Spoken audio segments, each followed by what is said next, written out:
right, we are live again this Sunday. Hello. Hello. Let's get ready to rumble.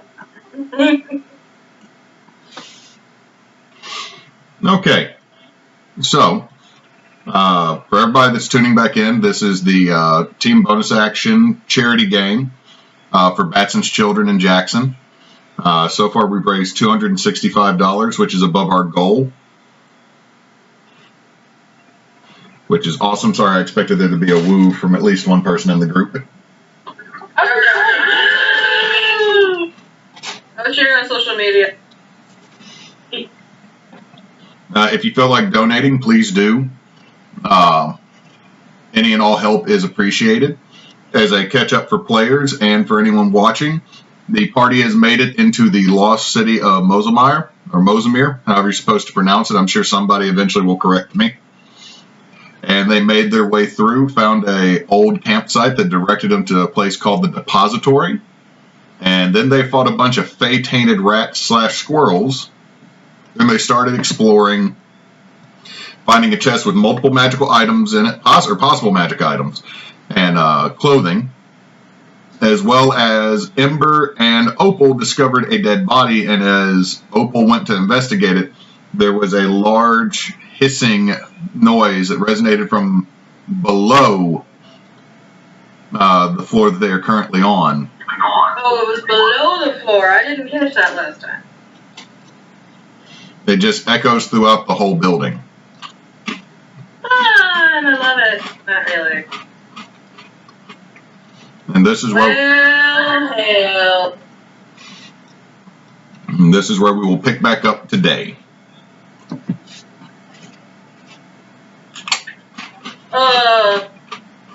Ember, did you hear that? Hear what? You're gonna have to be more specific. The ungodly, possibly undead sound and hissing noise that just escaped from the floor when I stepped in this room and touched a button. Honestly, I was hoping that I had passed it. Nope. Don't think you did. Did I find anything when I investigated this body other than finding out there's something underneath?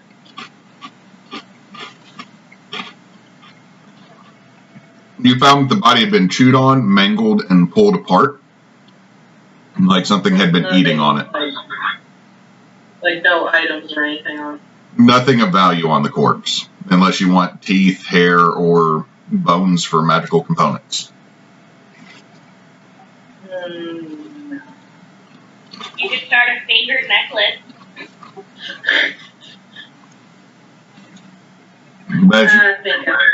But as you look around this room, Opal, it is spattered in old and dried blood.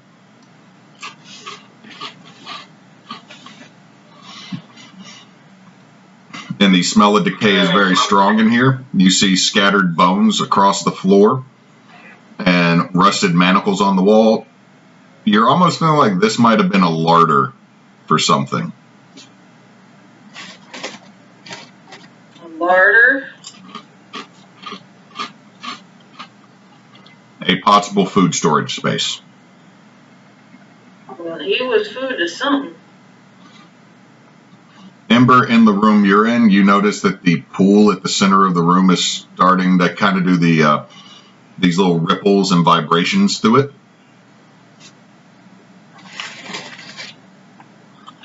So, Opal, your room hissed. Well, my water is dancing.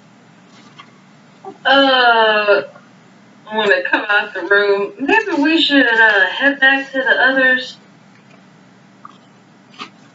I second that. I don't want to be here when whatever's underneath us comes through this floor. Yeah, let's make an expeditious retreat back to our friend.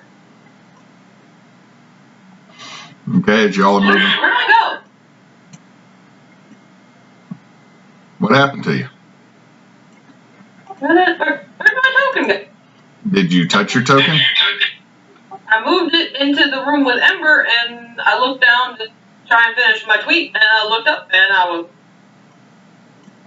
Roll 20 might have freaked out and flung you off the map. Oh, there I am. I just dropped you a new token. That was weird.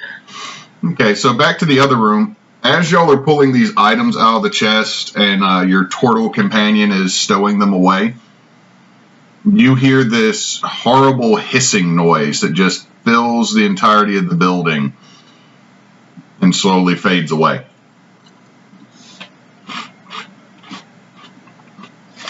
Oh shit. Let's be prepared, Rick.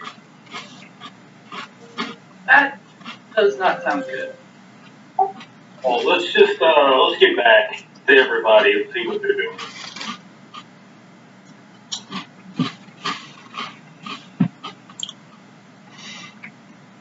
I'm going to move back into the main chamber.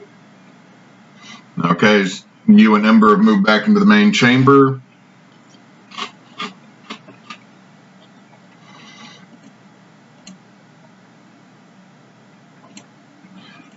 Specifically, I'd like to keep an eye on the floor where it collapsed to see if I'm not going to go up to it, but I'm just going to watch it.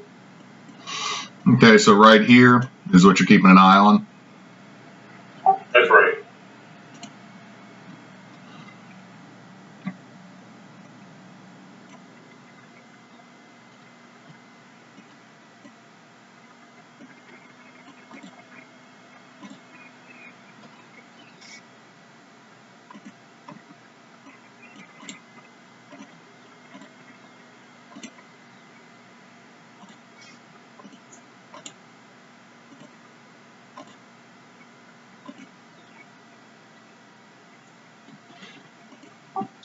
Asariah, did y'all hear all that noise now? Yes, we definitely did, and I want to make sure nothing comes up through that floor. Do we see what's here and there? Can we not see that, or do I need to roll? What is the limitation of your dark vision?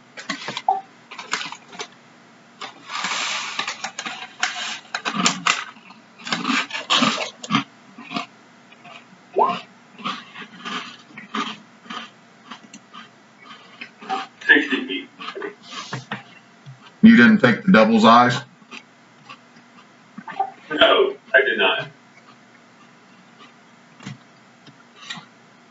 Okay, do a measurement from yourself with the ruler. It's 70 feet. I can't see it. You can't quite see what I've just dropped on the map. What is everybody else doing in the other room? The two Solstice Academy students, Eli and Julian, are making their way back towards the rest of the group out of this room with the chest. Haku would be staying with them, so wherever they were going, he would be with them, but he wouldn't go much. Yeah, I'm sticking close to them too. Esmeralda. Here, he can move over here, and then you can move in the other spot so we can come in and start. What about Hex and Tala? Hex is gonna move to the What the heck? It's so much feedback right there for me. And Lulu's shaking her head.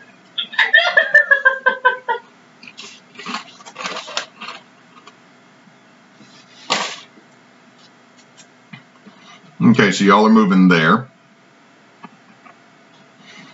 So,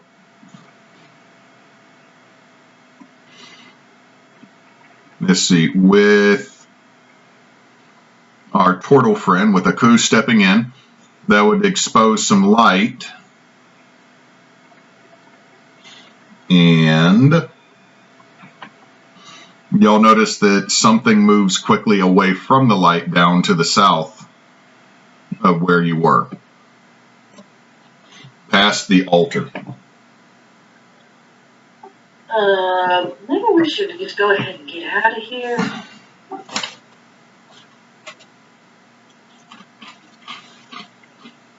Did we find what we were looking for? Nope. What do the students want to do? I'm going to yell to them. I'm like, do you want to get out of here, or do you want to keep looking? Julian, we should look a little bit more, but keep an eye out for whatever that was. I don't like snakes. Buddy, I don't think that was a snake.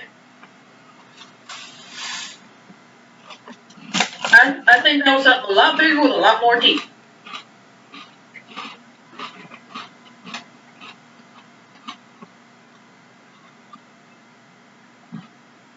Anyway, I think so go ahead. I'm gonna move closer to the rest of the group. Yeah.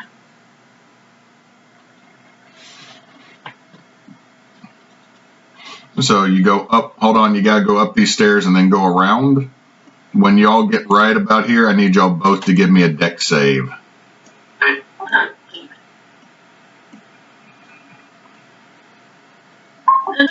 6. Oh, 3. I fall down. We both fall down. Would my danger sense have picked up on that, or You couldn't see it.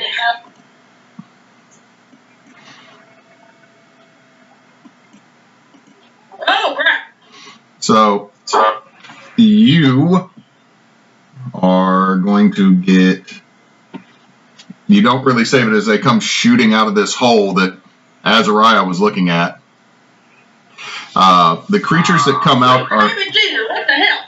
they are very pale humanoids with extended clawed fingers, elongated jaws full of rows of serrated and pointed teeth, almost like shark teeth, long wicked tongues, and blood red eyes. And as they come flying out, you hear the noise of that hiss of again. Are we fighting venoms? Jesus. sounds like I need to kill it with fire? Well, kill a lot of things, yeah.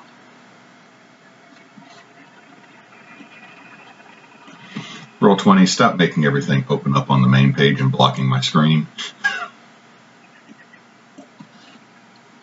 Oh, I can't do word of radiance when you're next to me. It'll hurt you.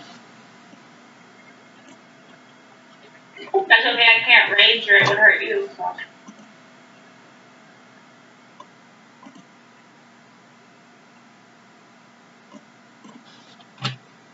Hey, I might actually use my sword. Okay, so what happens is they latch out, clawing at you.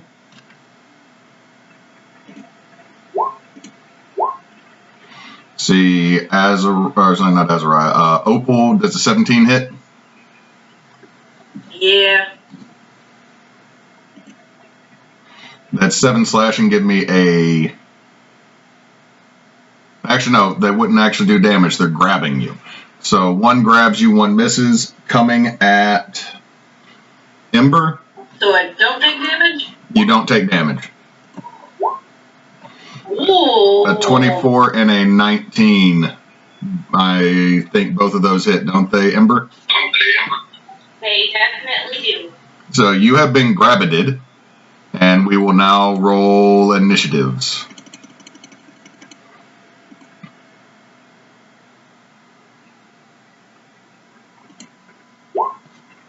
Ooh. The only nat 20 I've rolled.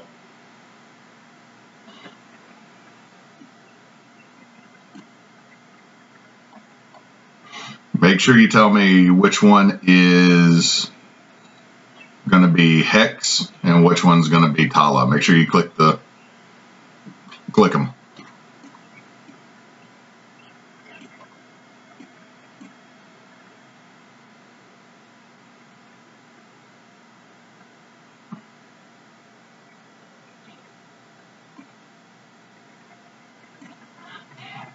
Okay, so our turn order is Hex, Opal, Tala, Asariah, the Ghouls, Ember, Aku, and then Esmeralda. Esmeralda, I apologize. It's the drawback of a cleric is usually you roll low on the initiative order, but a lot of times that's useful. Well, It's okay. I'm sure I have some big rolls coming. I like that type of optimism in a D&D game.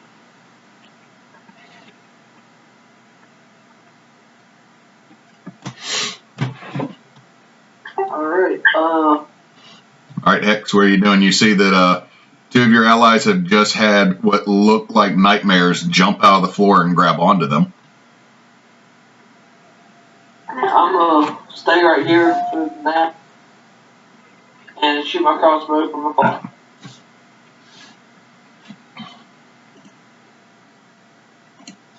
Cool.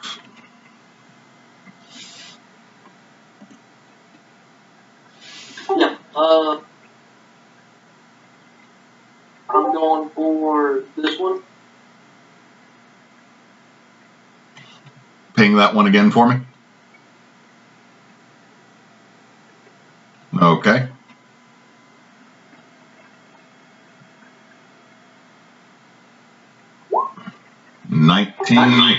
Nineteen, I believe, will hit. Yep. 4. Okay. Alright, gonna use my bonus action for another 10. A 10 will miss. Alright. Then I'm gonna say sick of Colin, and I'll hit my turn. Okay. Opal, you are surrounded by these icky guys. Alright. Alright. So one was able to grab me? The one that's immediately in front of you has grabbed you. You are considered grappled. Can I stab while grappled? I believe so, but I believe you are at disadvantage. Let me double check the conditions.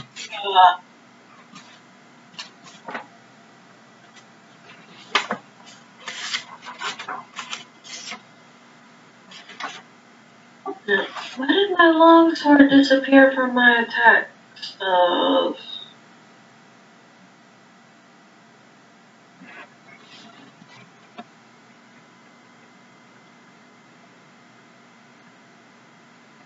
Sorry, my longsword got deleted somehow.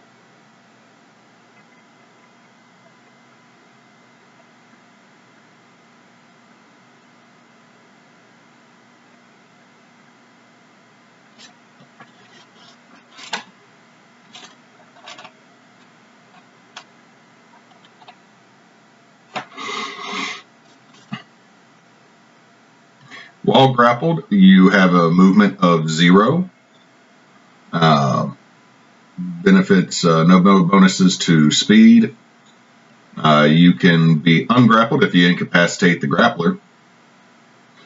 The condition, so you do not have disadvantage. You just have a movement of 0.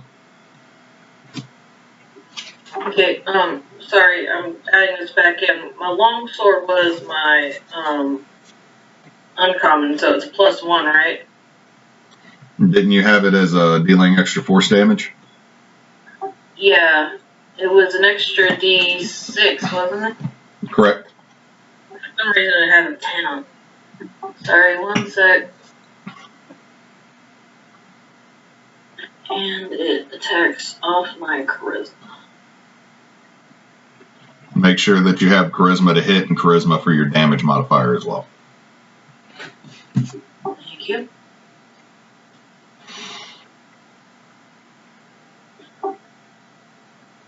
Alright, this should be right. So, and I get 2 attacks because of my Thirsty Blade invocations. First attack when I try to stab it. Okay. Wow. I accidentally clicked twice, but I was only supposed to avoid it. Okay, well, at 10 misses. A 12 barely hits. Oh, thank you, God. Come on, then.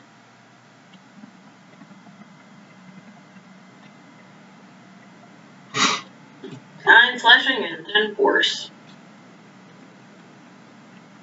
How do I do 10 force with an extra d6? Oh, it changed. It made it a d10 for some reason.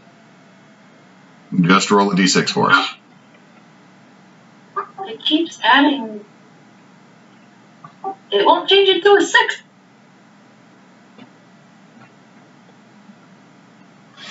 I'll be right back. Let me go help her. No, I fixed it. Apparently my number pad was turned off. I got it. But just roll us a D6 for us real quick from the regular dice roller. Alright.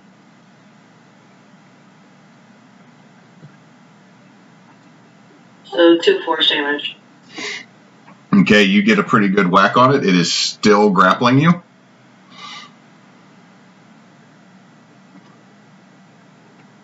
I might end up doing Word of Radiance. I apologize in advance. Tala. Alright, Tala is gonna run up. Right there.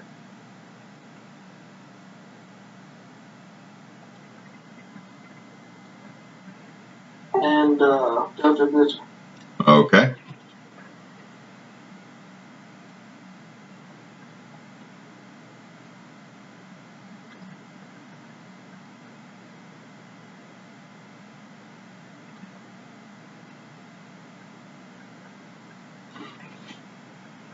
A 14 will hit. Actually, advantage, so it'd be a 26. Pack tactics. Okay, pack tactics. So that's 26. The crit definitely hits.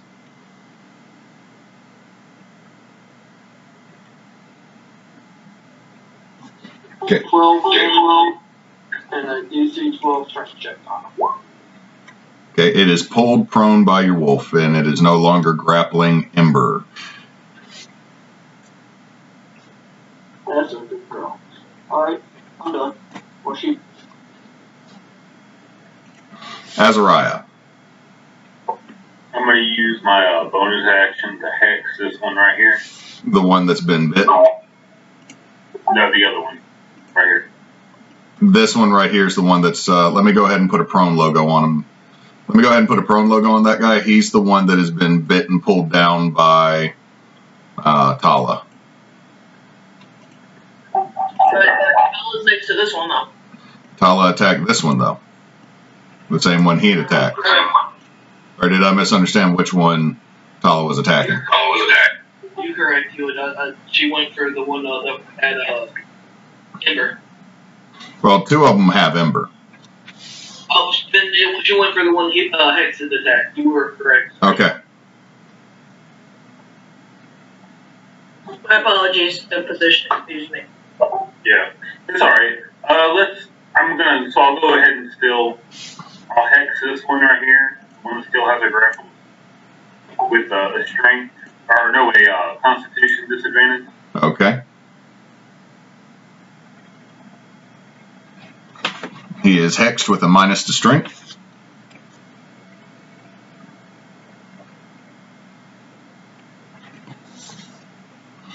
There's a strength or con? Or constitution. Isn't that what you said? Yeah, I said strength first, but I meant constitution. Okay. And you're Eldritching Blasting which one? The one I hexed. Okay, both of those are going to hit.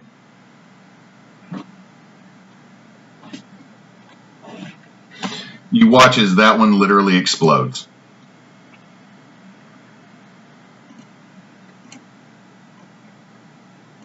Just going to move him off to the side there. But y'all watch as Azariah makes that ghoul just explode. It's all over Ember, by the way.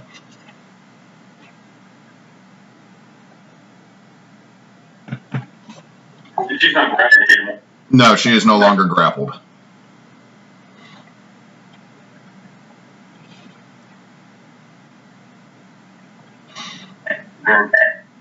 What's that? That's my turn. Okay, now it is the ghoul's turn. And y'all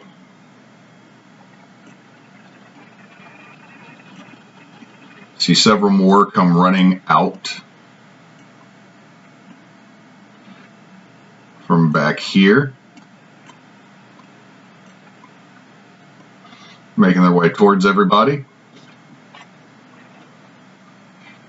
one that is on Opal is going to make 2 bite attacks.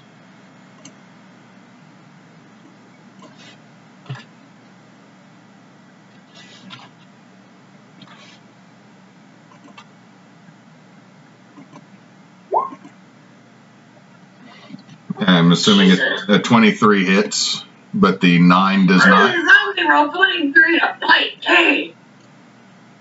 That is 5 piercing as it bites you into your shoulder.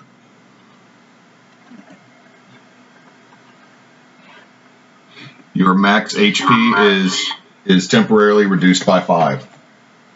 No. Okay, this one is going to move up and going to take a claw attack at Ember. An 8 misses. And I think a 16 misses, so it swings at you twice, and I think both miss.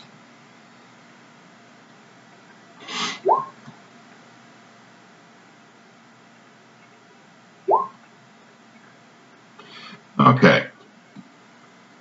Now, the last one that was knocked prone, it will use half its movement to get up.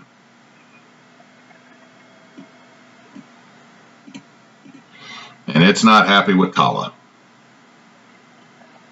And it is going to lash out and try to bite.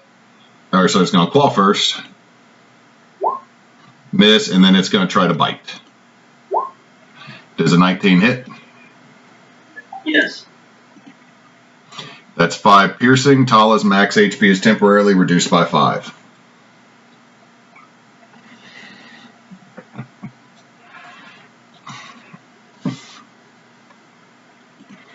Ember, your go.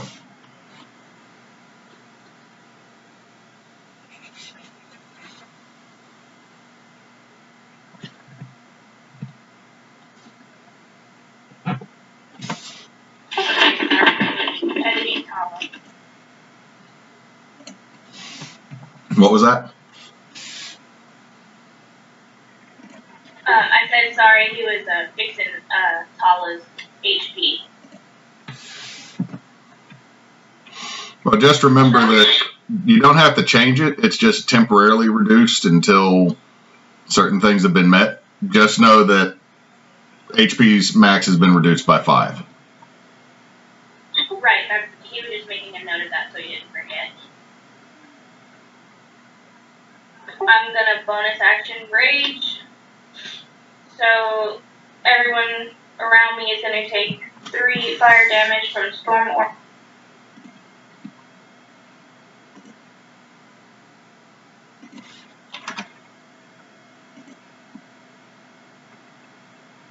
And then I'm going to swing at this one.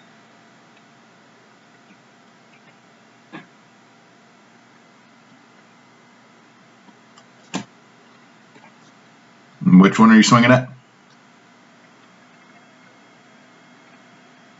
Okay.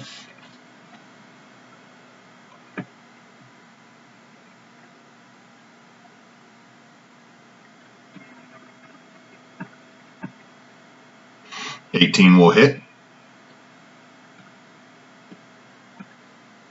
6 slashing, 3 fire, and then an additional 2 for rage damage. That one is dead.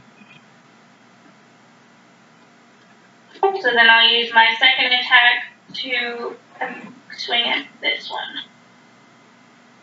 Okay.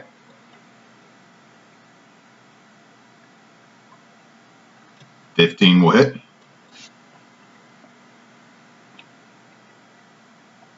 8 slashing, 7 fire, and then another 2 rage damage.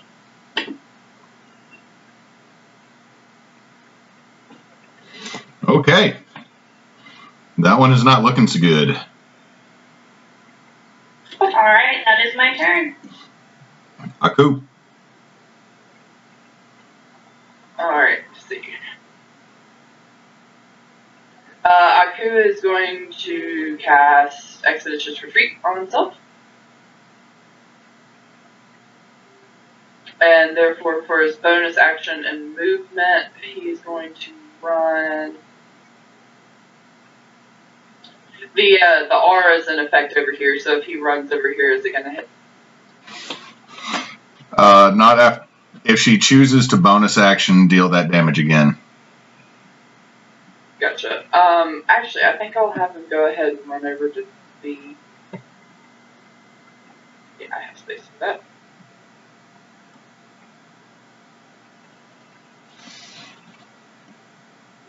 And we're going to basic bitch hit with the blade. He's going to hit the one on his left. The one on his left, that's 22. It will hit. And he's going to use, well, actually, the Divine Smite, since it counts as a spell slot, that would count as a second spell for this turn, correct? What are you saying? Does Divine Smite count as a spell? I know it takes a spell slot, so since I've already cast Expeditious Retreat, I can't also cast Divine Smite. I don't think so, no. Okay, that's fine. In that case, he will... How's this one looking? The one you just whacked. Give me a second. Figuring out my numbers here. He is looking okay. Alright, I'll go ahead and hit him again. Alright, 18 will hit.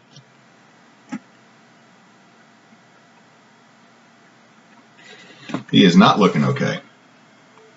Yay! But since you... I need you to give me a Constitution saving throw, though. Alright. That's a 12. Okay. You will take half damage. So 2 necrotic. Okie dokie.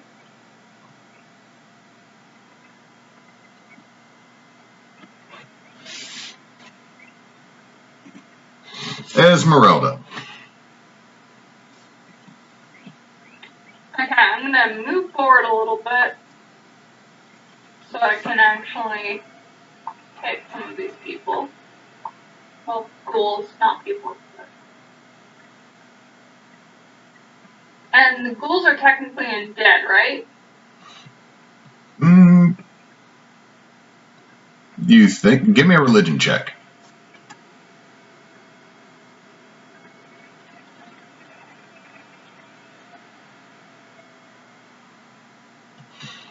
You're not entirely sure if they are ghouls. I know it says it in the turn order, but you're not exactly sure if these are ghouls or not, so you're not sure if you're dealing with undead or not. Okay, I'm gonna err on the side of caution and not use my destroy undead ability just in case. But what I am gonna do is... Does anyone need healing right now?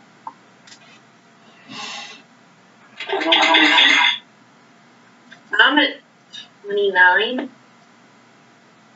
but I can also pop a potion my next turn, or 26, but I can pop a... And I'm also about to get some super hit points. Alright, I'm just gonna try to crossbow. Bam.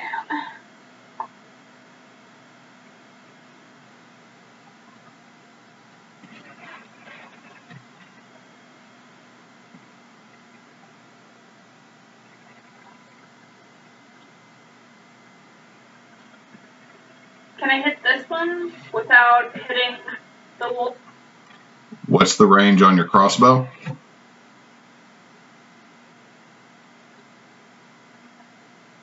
Because you're using a hand crossbow, correct? It's a light crossbow, yeah. So I think you'd need to move 5 more feet. Okay.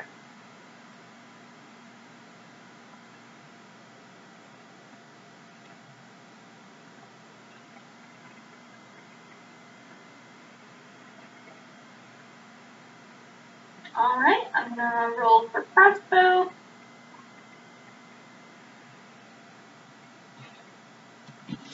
Okay, that hits. And you were going for this one right here? Yep. You shoot it straight through the side of its head and it slumps over dead. Woo!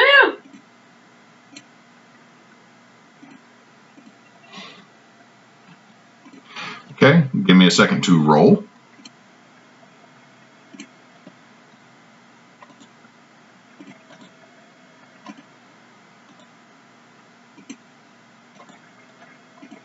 Another 3 crawl out of the hole. And I need to make a roll for the students because they were shocked and didn't know what to do at first. I told y'all this happened.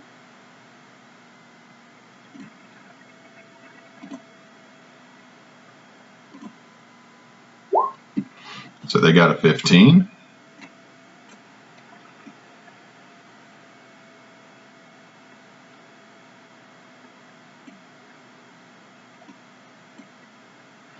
And Julian will represent them both.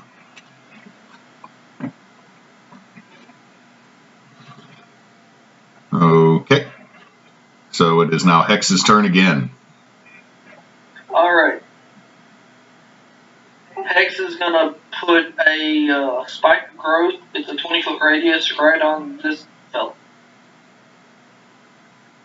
Right on which fella? That fella.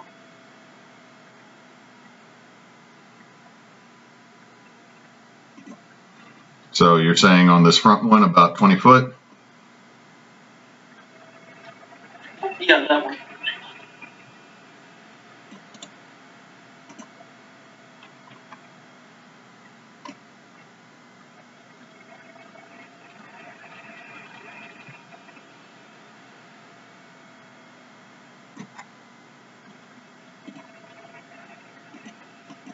It's a 20-foot radius. Oh, 20-foot radius. Give me a sec.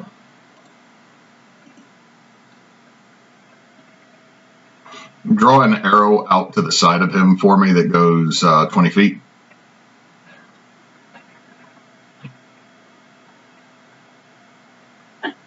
Nope. Oh, sorry, I wasn't hitting the button. Draw a, using the ruler, move a, from the ghoul, go 20 feet out so I know how big I need to make this circle. There you go.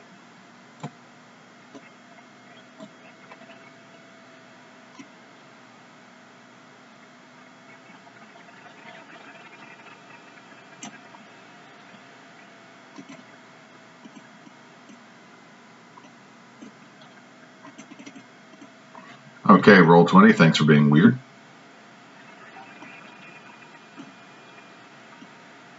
I want it centered on that fella then. I'm trying to get it to move. Just making sure. But it's considered difficult terrain, and they take 2d4 piercing damage for every 5 feet of.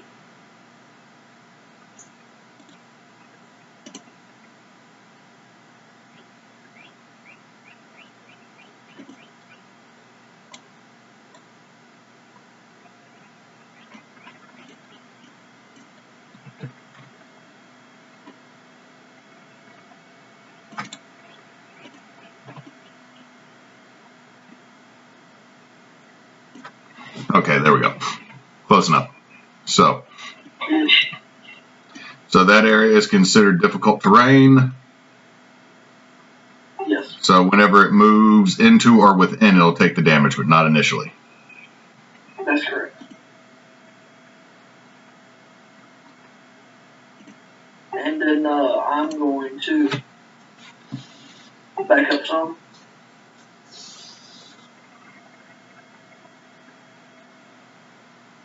We'll go right there, and I'll end my turn.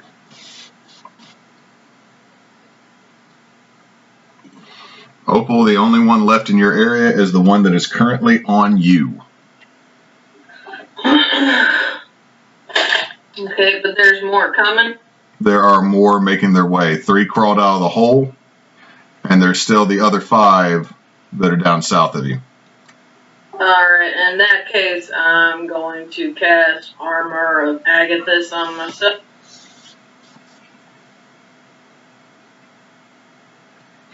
And that will be at which level? 3rd level, so I get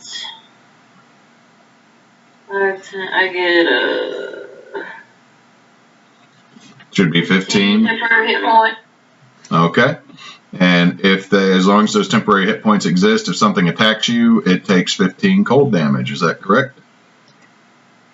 I believe so. Yep. Okay. And I can take a health potion as a bonus action, right? That is correct. And I'm gonna pop a health potion.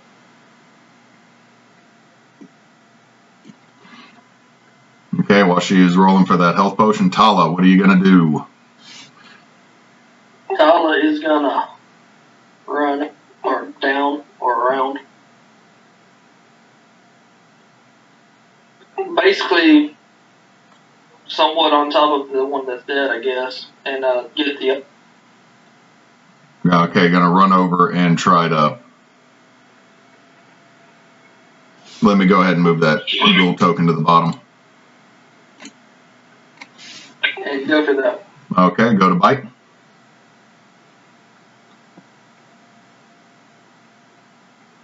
Eight is not gonna do it. Alright. That'll be her turn. Asariah. Alright. Just a sec.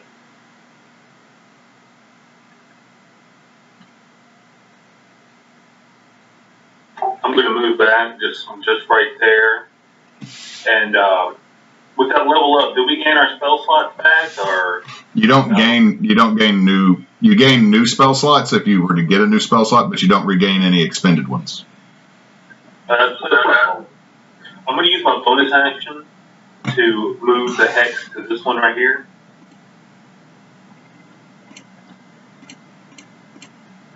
And I'm gonna go ahead and blast it with Eldritch Blast. All right.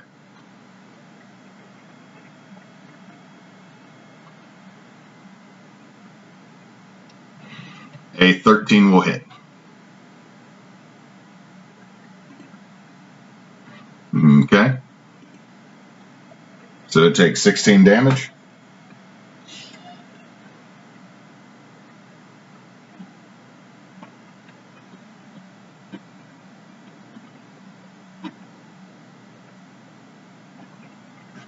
He is not a happy boy. Good. And I'm gonna end my turn there.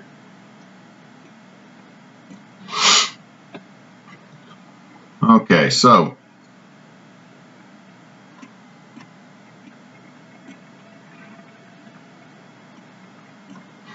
now if they move, they take the 2d4, correct? Correct. And it's a difficult terrain. They take 2d4 for every 5 feet they move. Okay, let me see something here real quick.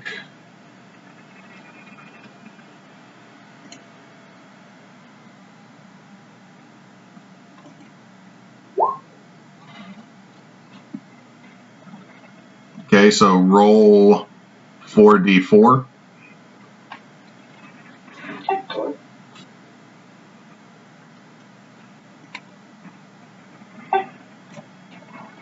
There's 2. There's 4. Okay, you see it run 10 feet and then leap out over next to Aku.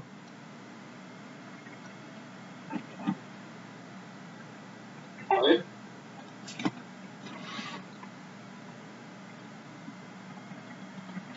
This one's going to jump to right about there, so roll your 4d4.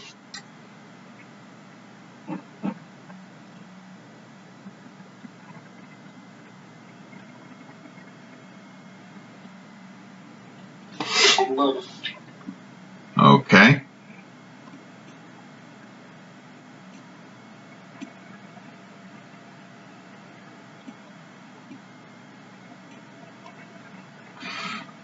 Okay, so we're going to do this one coming at Hex with a claw bite, or a claw attack. 14 misses. Yep, miss. 12 misses. Coming at Esmeralda. I know the 9 misses, but that 20 is going to hit. That's 5 slashing Esmeralda, and give me a Constitution saving throw.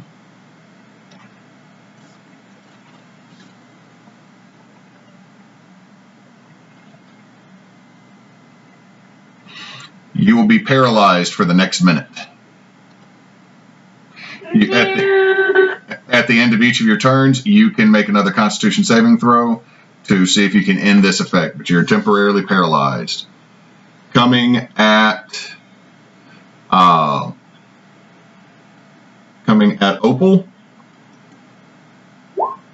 I think a 14 misses.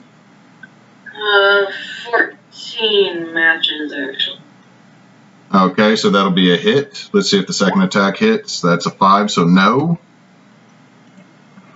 That's another 5 piercing, so your max HP is reduced by another 5, but it takes 15 damage, killing it.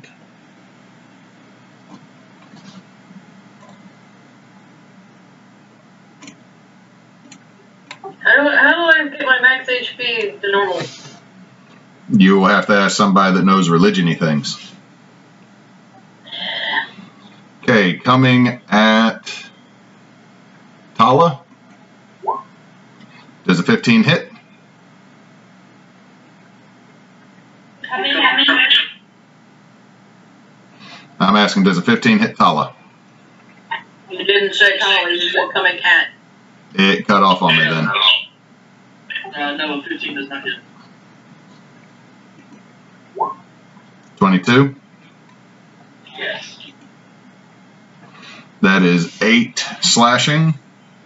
And give me a con save for Tala.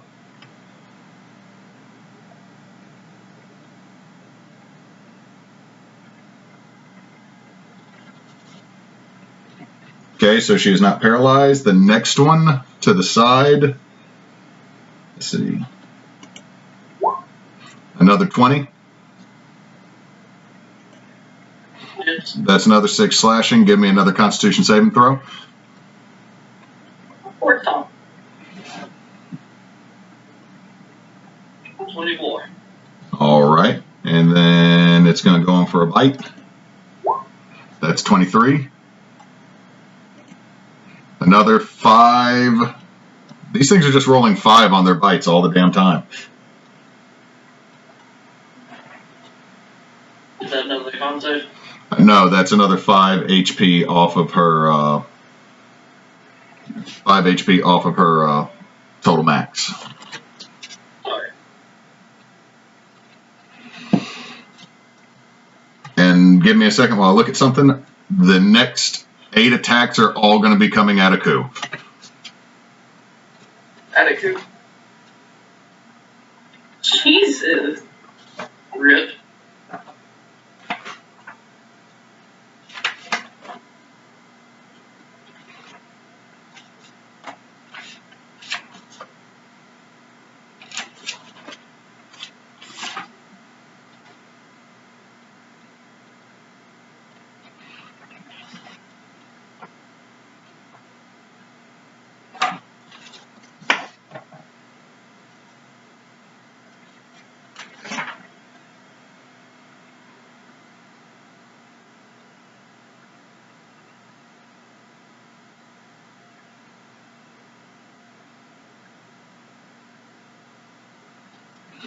Okay, so first attack coming at a coup.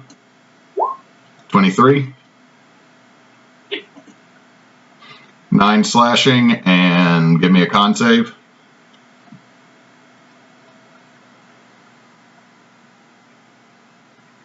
Alright, hang on 1 second.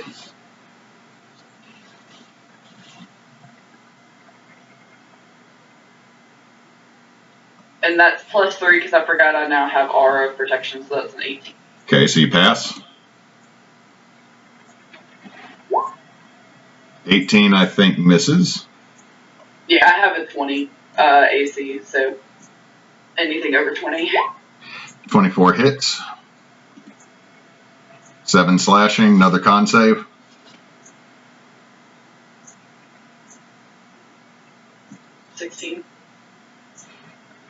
Okay, next claw attack. That's a miss. 24 on that claw attack. That's another 6 slashing, another con save. 14. Okay, you pass. Another claw attack. 22. Swear to God. That's 8 slashing, another constitution save. Okay. 18. Next one's just going to take 2 bites at you. Miss both times.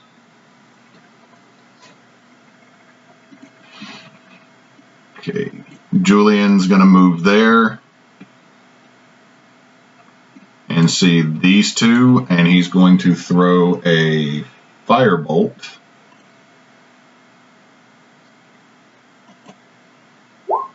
That's going to hit 1.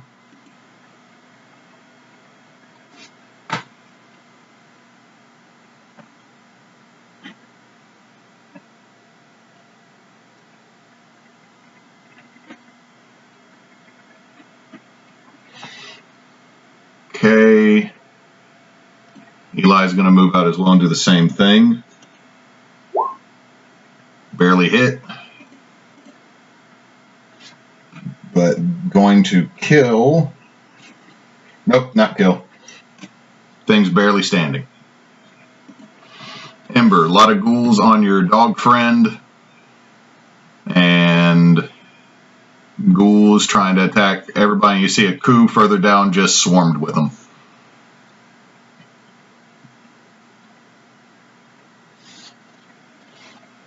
Okay. So how many are attacking Tala right now?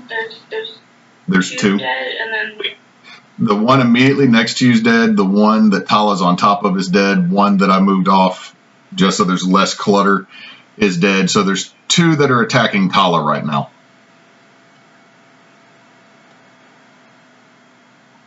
okay, so I'm gonna swing at that one with my great axe. The one to the right. 12 will hit.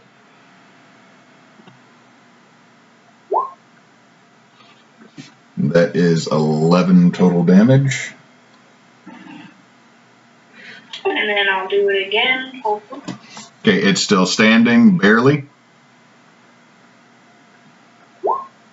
24 will hit. And that will kill it. Yeah. Y'all. You still have your movement, Ember, for now there is not one near you that could threaten you for an attack of opportunity unless you run past it. Okay, so I'll move around Opal over by. Okay. If I ran around like this to help a coup, would that one get an attack of opportunity? If you move in a straight line, yes.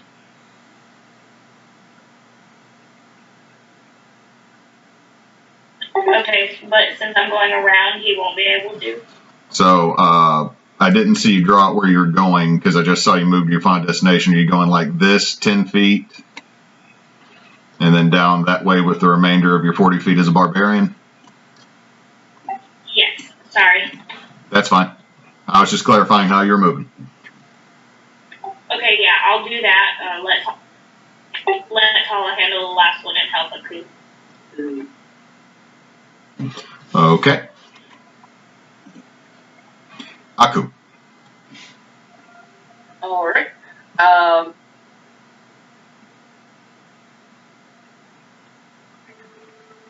He's going to do a flail attack on the one he's already hit.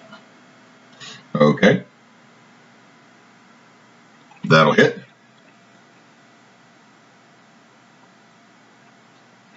That's a dead. Alright, he's going to turn to the one south of him and hit again, and this time he's going to add Divine Smite if it. 25, okay. So roll your damage plus a Divine Smite. And is this undead or a fiend? You'll find out.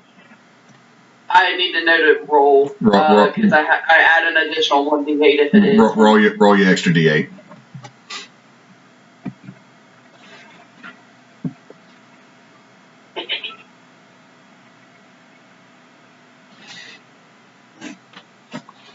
And you watch that one explode and burn away in Divine Radiance. Oh, yeah. Also, now that Ember is within 10 feet of me, she also now gets an additional 3 to any save throw that she makes, just FYI. Do me a favor, Claire, on your character, click the little gear icon when you click your token. And then, I fixed it. I had forgotten to do that ahead of time. No, just click the gear icon so you can show your aura, and then make sure it clicks display aura. Okay. It'll be on the advanced page, I believe. I gotcha. Yeah, sorry about that. I also though fixed my saves now, so they should automatically factor in the 3. But yes, so. I'm just saying that way we remember how close your aura is. All right, Esmeralda, give me that Constitution saving throw at the end of your turn.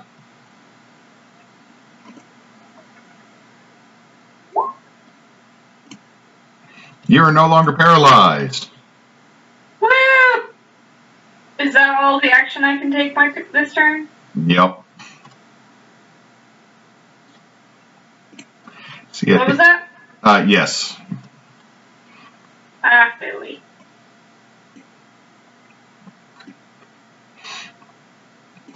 Coming up from the crack in the floor, you see a new challenger emerge.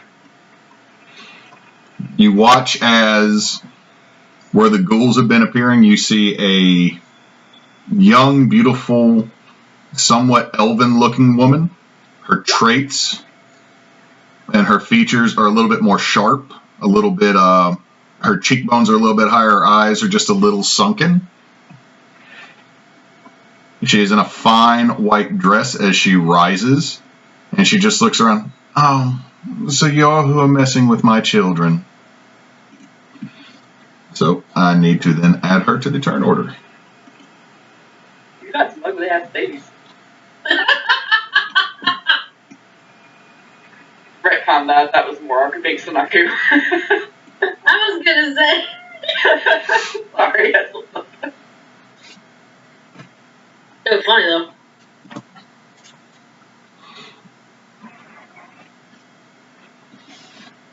Aku suddenly gets super sad.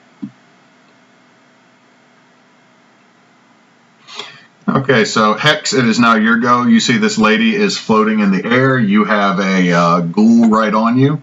There's a ghoul right on Esmeralda. Alright. So this one's not dead?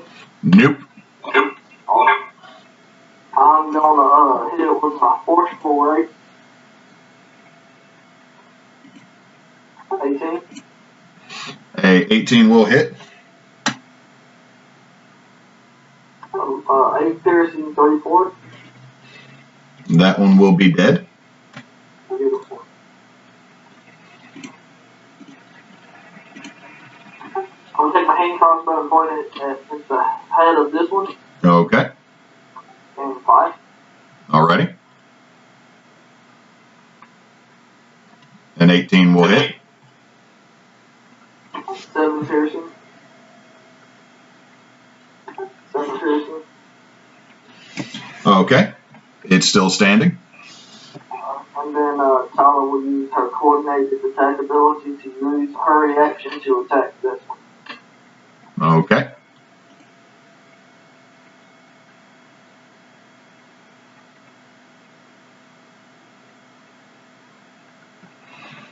A 13 will hit.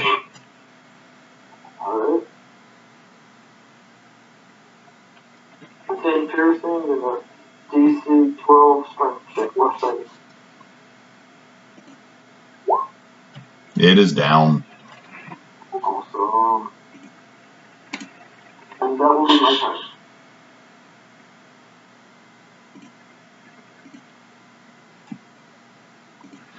Opal. Alright, so that one's gone, so I'm gonna attack the one that is, standing in front of Esmeralda. Okay, you're going to Eldritch Blast. Yo.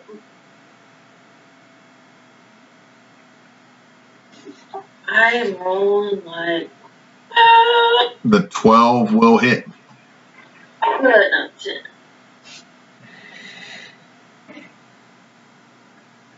Change the color of my icon. Okay.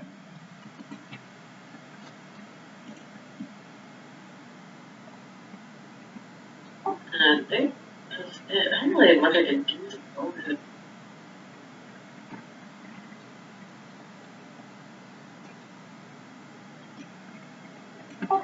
This has it?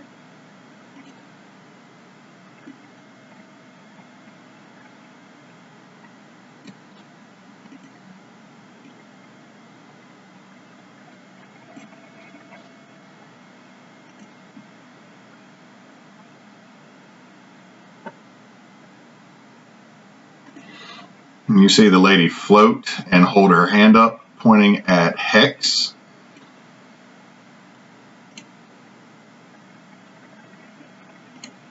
No, don't be pointing at me.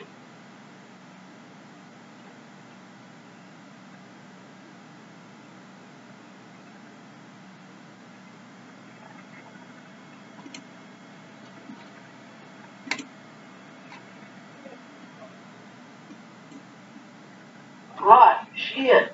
Okay, so I need y'all to give me, let's see, Hex and Asariah to give me a dex save, because this is in a straight line.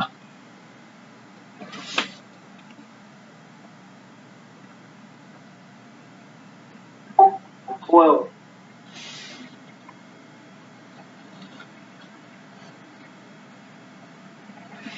What is that, Asariah? I don't know if that counts, but if they're undead, they have a hard time attacking me. But I don't think this one counts. No, but you're going to save. Hex is going to fail, I believe. yep.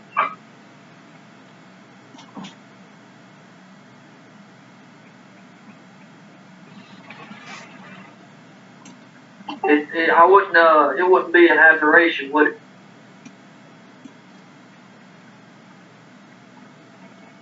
Nope. I didn't figure so. Yep, I feel.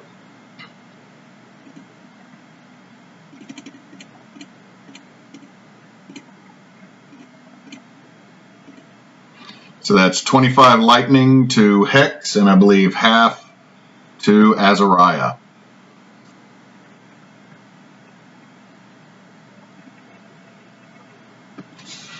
Round down, it'd be 12.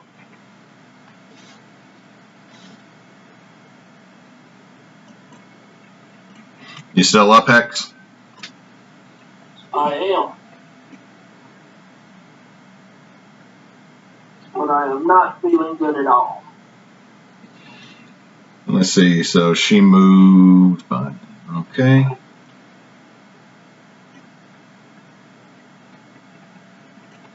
She is then going to float another 15 feet up into the air. Tala. Tala whimpers for me because ow. And then she's gonna continue attacking the one on the ground. Okay. She has advantage because it's prone. That'll hit. That's 24. And it is dead. That is dead. That's a good call. And then she will go to the south to help you. Okay. She's going up there. Okay. Okay, hold on. I didn't, with where you were standing, Aku, give me a Constitution saving throw again.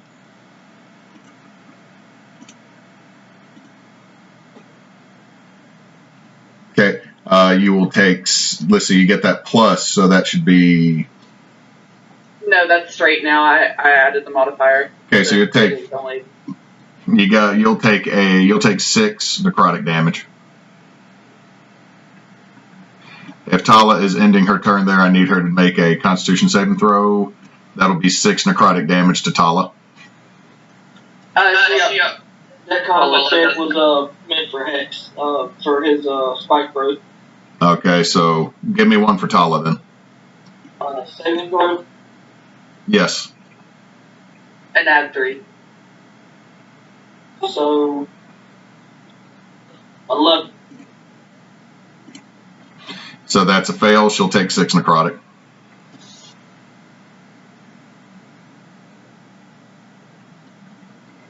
All right. Asariah. Alright, I'm going to bonus action to move my hex to the newcomer, the elven floaty lady. Okay. Yes, I'm going to go ahead and hit her with Eldritch Blast. Okay.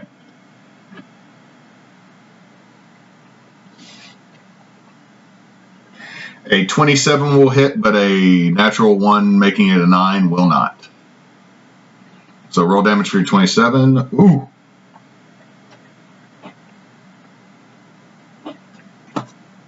She noticed that.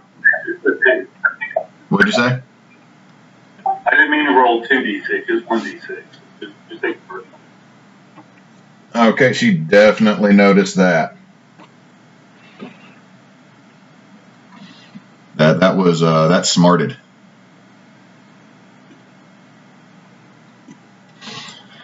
Okay, those are all dead up there, super dead.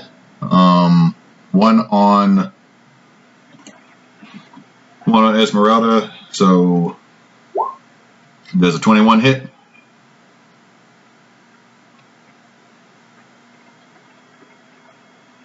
Esmeralda? Let's see. I think so. Okay, give me a Constitution save. You are paralyzed again. God dang it. And since you're paralyzed, any attack within 5 feet of you is automatically a crit.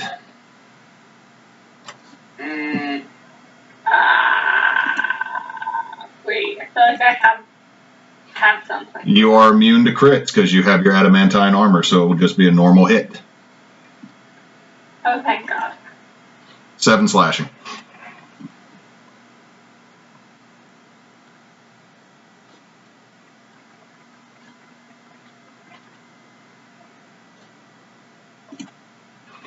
Okay, it is now Julian's go. So what will our mages do? First off, he is going to magic missile the hell out of that lady. Yeah, he will.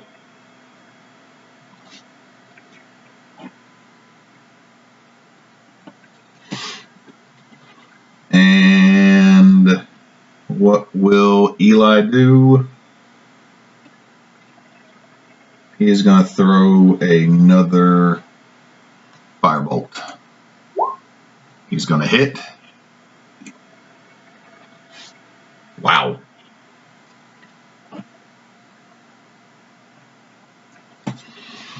So they just light this lady that came out of the floor up. Wait, I didn't do the rest of the ghouls attacking Aku. I apologize, Aku. How dare you forget to damage me this turn? Okay, there's only one left that's right in front of you. He is... You're going to see that his claw marks didn't do much, so he's actually going to attack Ember with a couple of bite attacks. Is that the one to the left of me or to the what? Look. The one that is directly in front of you, yes. Or left of you, yes. No dice. No dice? They do not hit. Why does it not hit? With a 12 and an 18, and I have a 20 AC. No, I'm saying it turned to Ember to bite. Oh, I thought it was still going at me. Sorry. No, sorry, I had heard you say you were changing it, but I didn't hear the name. It got kind of garbly. Sorry. Yeah, I didn't hear the name either. The 12 does not hit it, but the 18 does. Imposed disadvantage. Oh, never mind. That's still yeah. 18. So that is 5 piercing to you that you have to 2. Your max HP is temporarily reduced by 2. See, the next one is then going to do some claw attacks at... Actually, no, it's going to do bite attacks at Tala. 18. 17. At Tala, the wolf, at Tala. Both of them hit. That is another 10 damage to Tala, and her max HP is reduced by 10. Or another 10, so that should be at this point 20 off Tala's HP. Yep. Tala is not looking good. Ember, your go.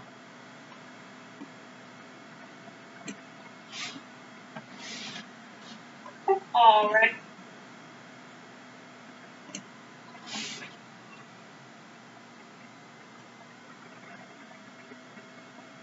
So that one is still kicking? Yep. Alright, I will smack at it with my great axe. Take a smack at it. A 15 will hit. 4 slashing and 5 fire damage. Plus your 2 rage for a total of 11. Yes.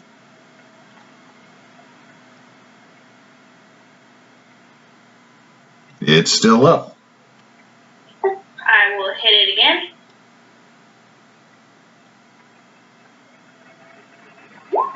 That'll hit. 13 slashing, 4 fire, and another 2 for raging.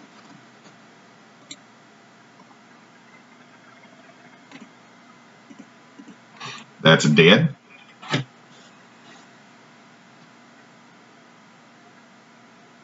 Next is Aku. How's Esmeralda's health looking?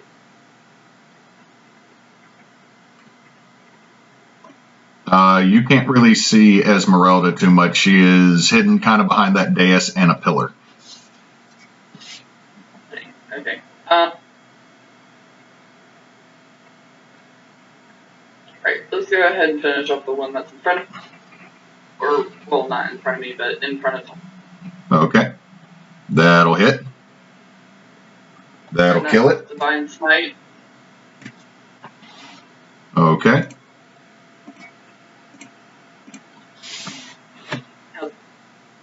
What'd you say? How is it looking? It is dead. Alright. I'm going to move then over, because all of these now in my immediate area are... Yeah, all the ones right here are dead. Alright, I'm going to move then over to Esmeralda with my bonus action dash. I should have plenty of movement to get there, like 30, and then...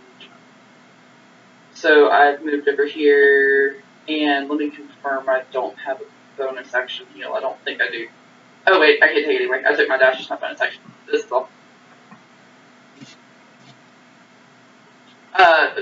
Is it free action to use a potion though, or is it a bonus action to use a potion? Bonus action for you to take a potion, action to give someone else a potion, and you've already started your attack action, so the only thing you got left is your second attack. Yeah, I'll go ahead and then hit this one. Okay. 12 will hit.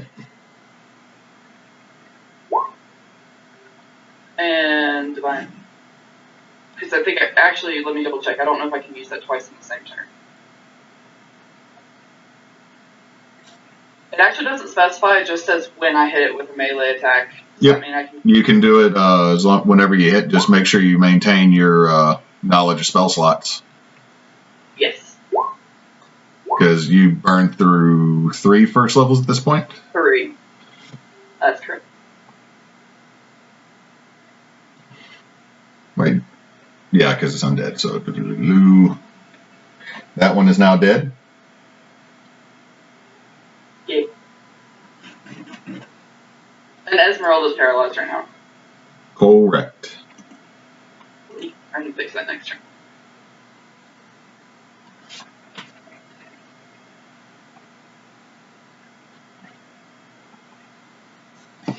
Okay, Esmeralda, at the end of your turn, give me that Constitution saving throw. With the +3. You're free. Weird. See, at the top of the round,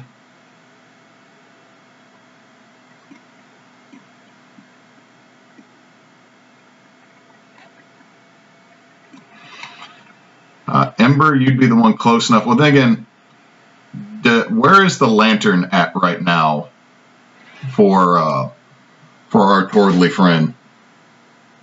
I actually had given it to the ranger, I think, when we first entered the ruins, and I don't think I ever took it back. Okay, so Hex actually has the lantern, not you. I believe so.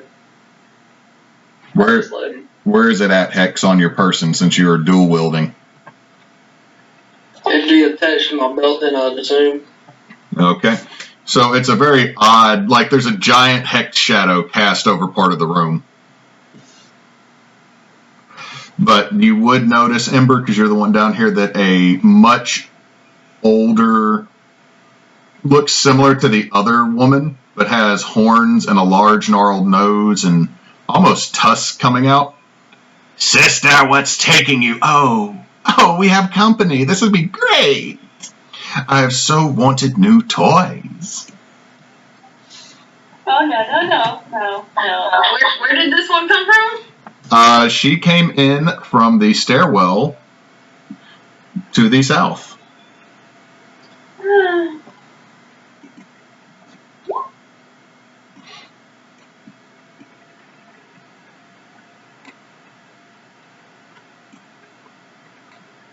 So she will act immediately after her younger sister. So, Hex, start of the turn. You've been zappy-zapped. Yeah, and it didn't feel good at all. Ow. I am going to move. Right there. I can see over this little thing, huh? Yeah, you can see a little bit over that. I will shoot her with my crossbow. Okay.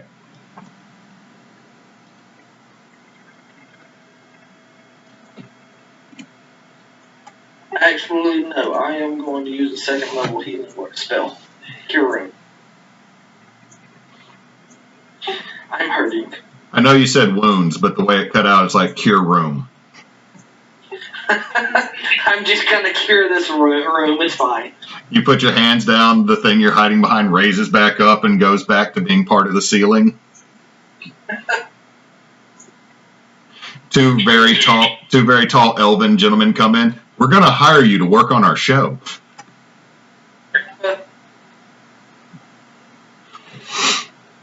Okay, so that is Hex. Opal. There's a floating, young, kind of emaciated looking elven woman that threw lightning at your friends. 15 feet up in the air from you. What's the skull on her? She has been, that would be that Asariah has moved Hex to her.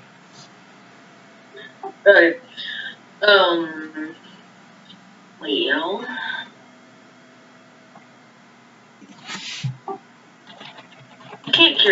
Cure Wounds you can't cast as bonus action, can you? Cure Wounds is a action. I have like nothing that's a fucking bonus action. Now, Asariah just cast Hex. I have Hexblade's Curse. That's what I was trying to ask you as a reminder. Kind of like Hunter's Mark. Oh. I didn't mean to put that.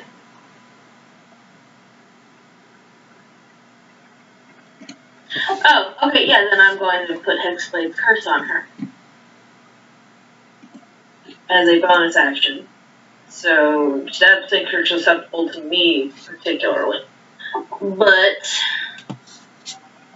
I think, to maybe level the playing field a little bit, I will use my other spell slot, and I'm going to cast Fly. Okay, so you are now flying. I'm going to fly up 15 feet, so I'm on the same level as her. But Fly is an action, so I can't do anything else. So I hope I don't just fuck myself. As you are flying up, she turns and notices. Oh dear, were you hoping for some type of epic battle?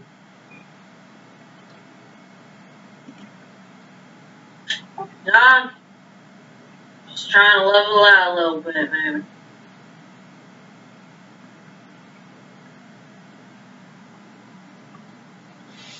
I forgot she goes right after me. Give me a wisdom saving throw, Opal. Okay, my wisdom's pretty good. You said saving throw? Yep.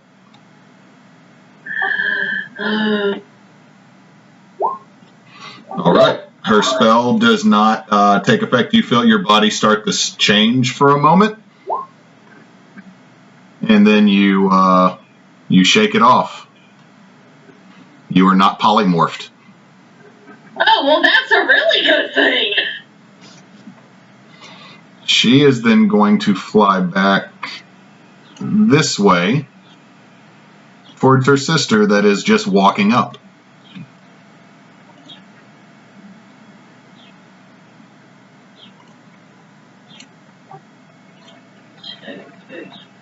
See how far away she is from me now. I have 60 flight.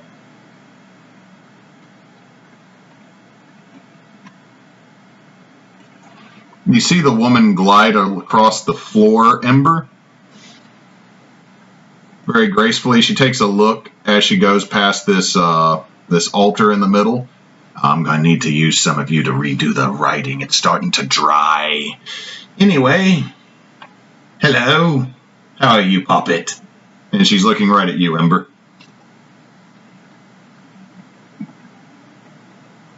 Okay, hi, hello, yes, hello.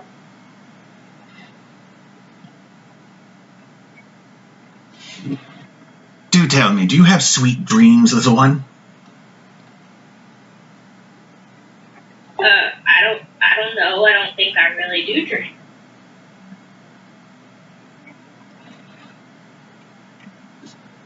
Oh. Now then let me give you just a few. And she waves her hand. Give me a wisdom save. Ember.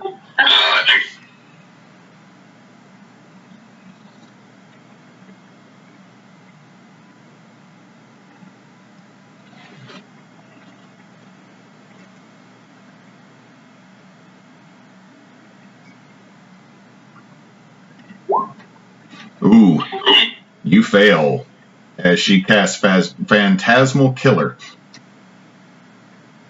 Oh, I didn't really need that.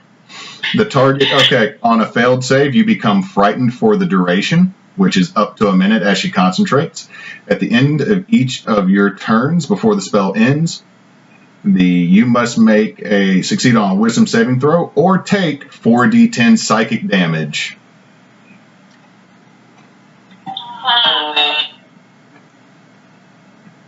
Are you sure we were supposed to be only level 6 for those? You know, I know Hewitt always says I don't kind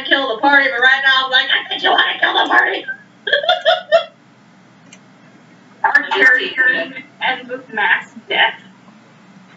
Well, Devin's the one yesterday talking about TPK. That doesn't mean we want a TPK. TPK.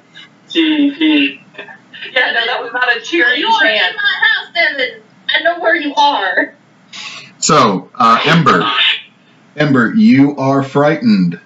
You have disadvantage on ability checks and attack rolls. While the source of your fear is within line of sight, you cannot willingly move any closer to the subject of your fear. She is also then, let's see what she's going to, she's going to move the rest of her movement over here.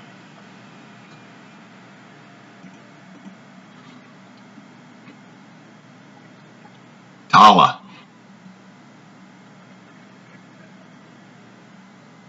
Alright. Is this one on the ground? She seems to be on the ground. Alright. Well, Tala's gonna run and try to do what Tala does. Okay, when she gets within 10 feet, give me a second.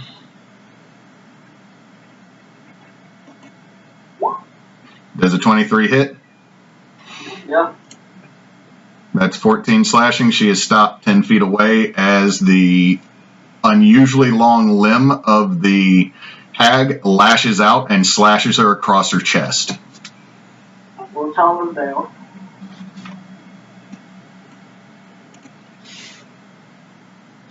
So, Asariah. Alright, I'm gonna move a little bit. And then I'm gonna blast the lady in white with Eldritch Blast. All right. See if you give her a little hitty hit.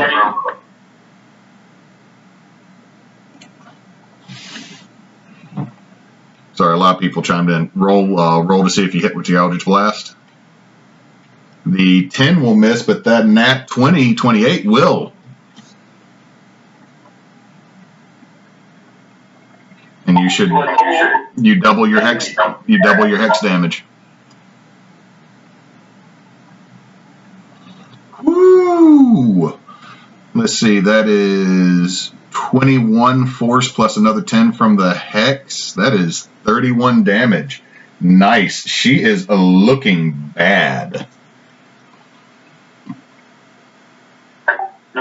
I'm gonna kind of try to hide now a little bit and use the rest of my movement to get behind there, and I'll pop back out. And I'm gonna yell, "We might want to retreat to this room." Okay, Julian's going to listen to you and retreat back. Eli's going to run over to you, Hex, and going to actually forcefully give you a potion. Like, just pop it in your mouth and pop your head up so you have to drink it.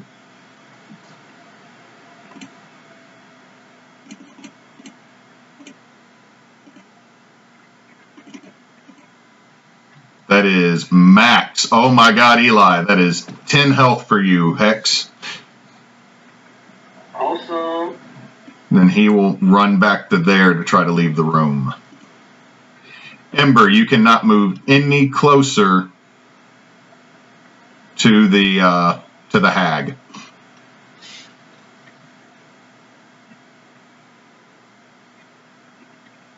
Okay, but I can move away from her, right? Yep. You cannot move away from her in a direction she's at. Like, you cannot move anywhere in this area because that will put you closer to her. If you're going to run away, you got to go that way. Okay.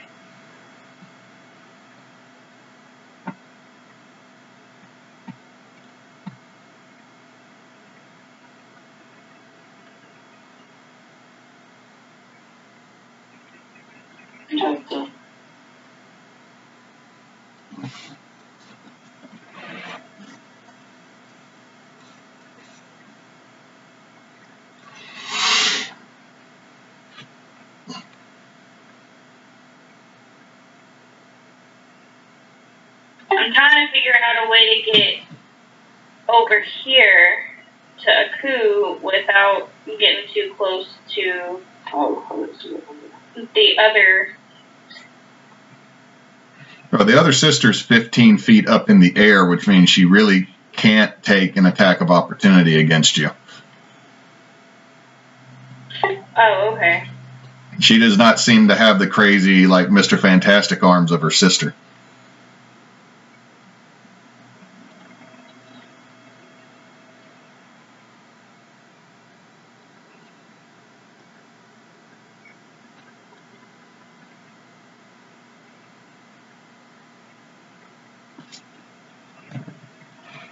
Are you moving left and are you moving east and then up, or are you just dashing straight from where you were? East and then up, because I was understanding that going directly would be closer to the other sister. Cool. Okay, give me a wisdom save. +3. Oof. So you will take 4d10 psychic damage. Okay.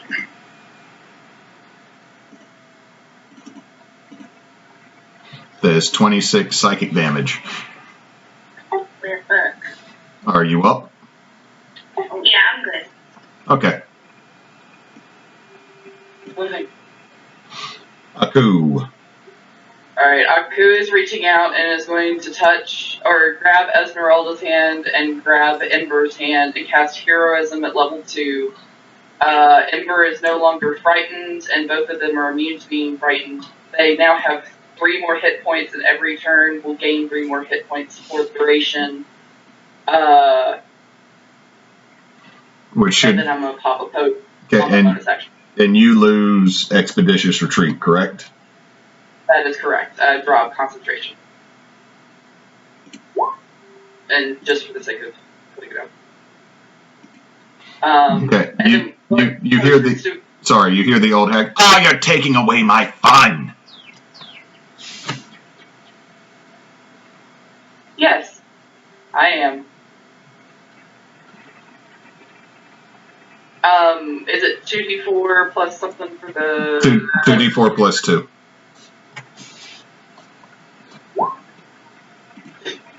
Oh, that was a 1d4. Let me roll just one extra d4. I mean, it's a little stale, but it's not the worst potion. Like, apparently, Hex was just given, like, the freshest pomegranate juice that could ever happen. Alright. Esmeralda, there is a flying, really haggard-looking elf woman further down the way from you. You now feel super brave. And it seems like Asariah and the college kids are making their way out the back door.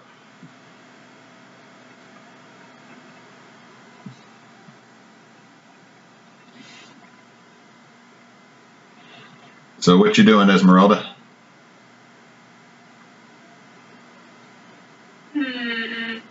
I want to make a hasty retreat, but I also kind of want to lay down some vicious mockery on this lady. You wish to viciously mock her? Yes. What save does she need to make? Is it a wisdom?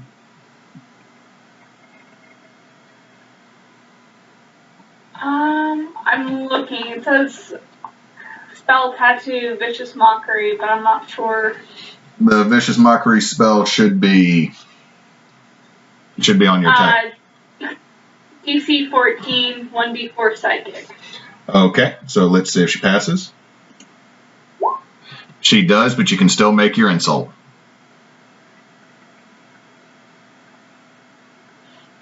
You had really ugly babies, lady! Looks like it runs in the family. Oh! Shots fired. High five. And she looks at both of you. Y'all gonna pay for that. They were beautiful and just the way that they were properly made. You see that one? She points at a random one. Had the most beautiful teeth. He got his braces off last week. The fucker braces.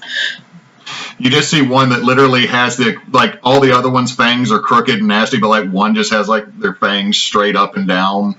Like if they were ever to smile, it looked like Baraka from Mortal Kombat.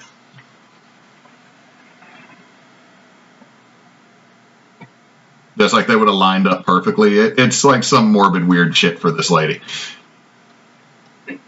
So, Esmeralda, what do you do now that your vicious mockery did not work? I'm gonna run away.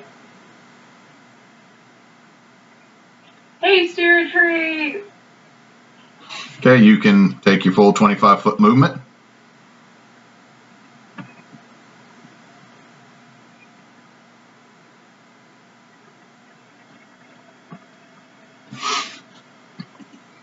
Back to the top of the turn order. Hex, Tala is down. There is Old Hag and Young Hag. I use my full move and I can get right here. I'm going to cast Cure Rooms. Okay. So you're awkwardly leaning over this like 3-foot dais to touch your wolf.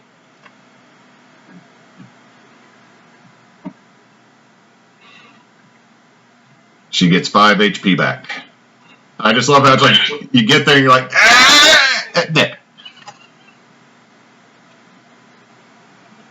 So Tala is up. Beautiful. Yeah, that's all I can do right now. Opal, there's Fly Lady and really old lady over here near Tala. Okay, so Fly is a concentration spell, so I would have to drop it to cast another one. Is that how it works? If you were to cast another concentration spell, yes, you would have to. Wait, is Armor of Agathis a concentration spell? No.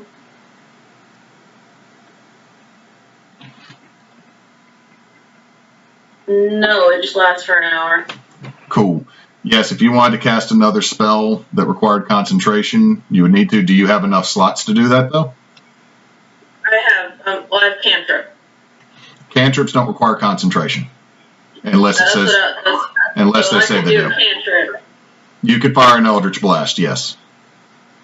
Or one of my others. Deciding if I want to do that or if I want to go try and stabby stab. Probably should keep the distance. One sec. I wasn't sure what I was going to do because I wasn't sure about that. I mean, she is looking really rough after catching several bolts to herself.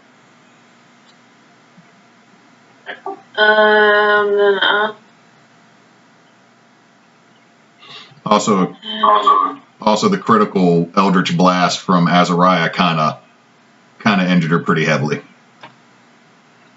Then I think I will cast Toll the Dead on her. That's a Wisdom save. It is a... She got a 10.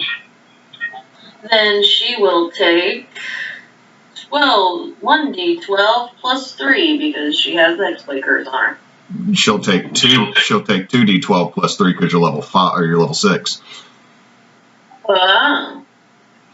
Cantrips level up, which is why they're awesome.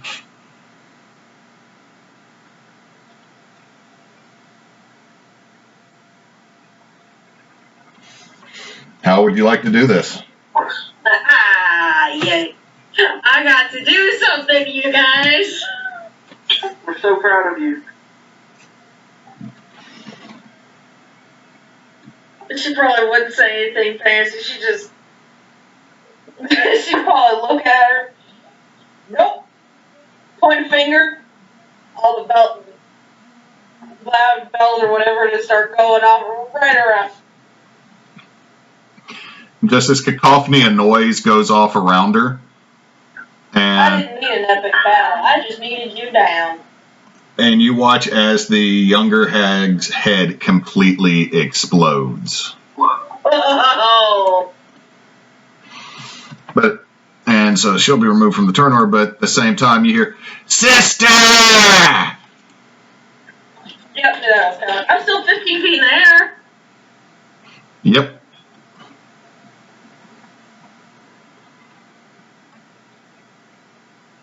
Thanks, Asariah. Thanks. She's going to glide there, and I need you to give me a dex save, Opal.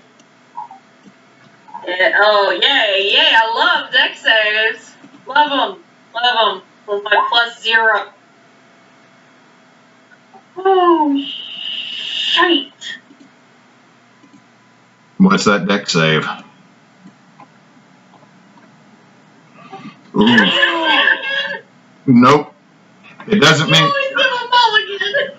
But, she doesn't get like a critical on this. She just deals the damage of...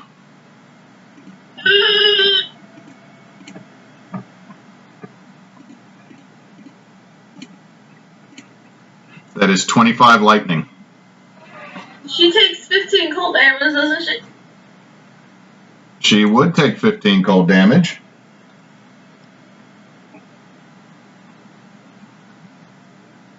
Oh boy, I'm so glad I got some temporary hit points. Are you still up? Yeah. Give me a concentration check. Hang on, I'm counting.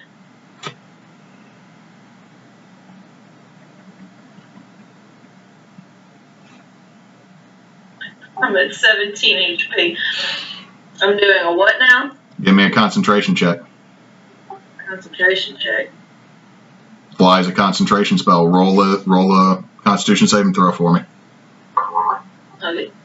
You didn't say Constitution. You said concentration. I was confused. Oh, come on, dice!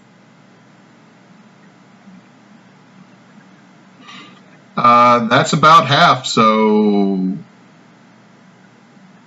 it's 10 or half the damage. Am I correct?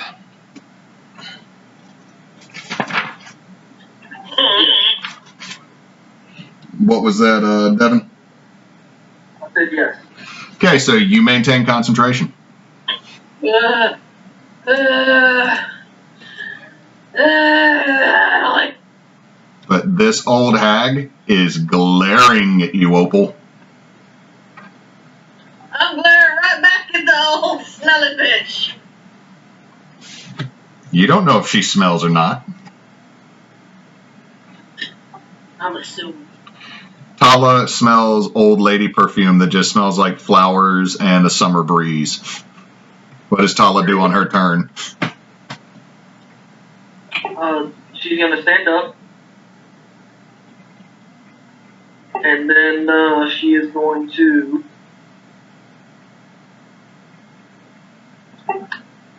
get... Let's go right there. Okay. And she's done. Asariah, you've heard someone yell, "Sister," and then you heard the crack of lightning. Alright. I'm gonna go ahead and move back into the room. I'll be most of my movement. Okay. I'm gonna use my bonus action to move my hex to the old hex. And I'm going to do what I've been doing, and it seems to be working. Hit her with Eldritch Blast. All right. Let's see. The 18 hits, but the 16 will miss. All right. Christ.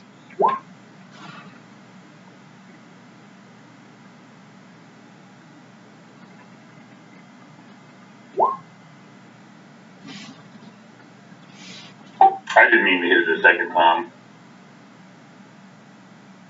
That's 19 damage. Wow.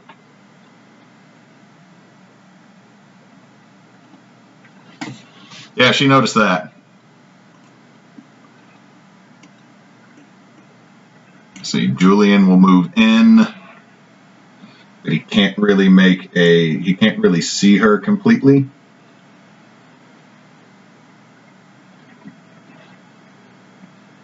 So let me read over his spell list.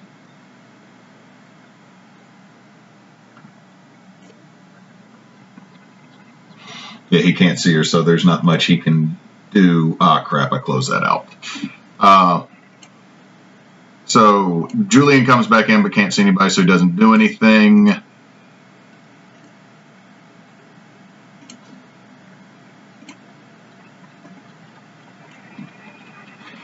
However, let's see.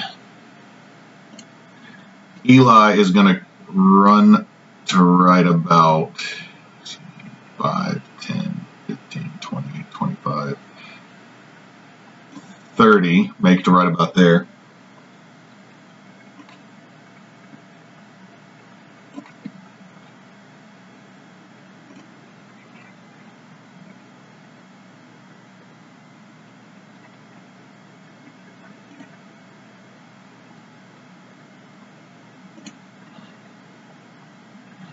And he is going to hold up a rod, and he is going to use a charge on it and cast Cone of Cold.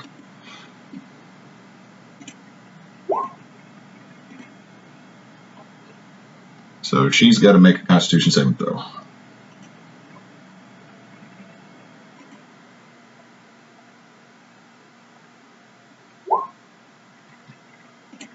And I think she failed. Wouldn't that hit everyone? He is angling it at her with Cone of Cold. Oh, okay, I got you. Oh, I didn't see where he was. So he's doing that. That is, what's his spell DC?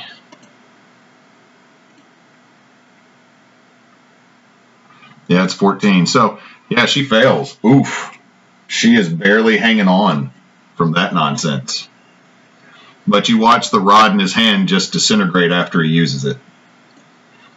You also see that the tips of his fingers seem to be slightly frostbitten.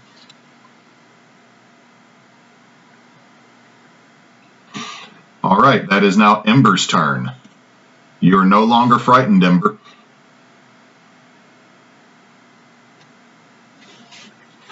Okay.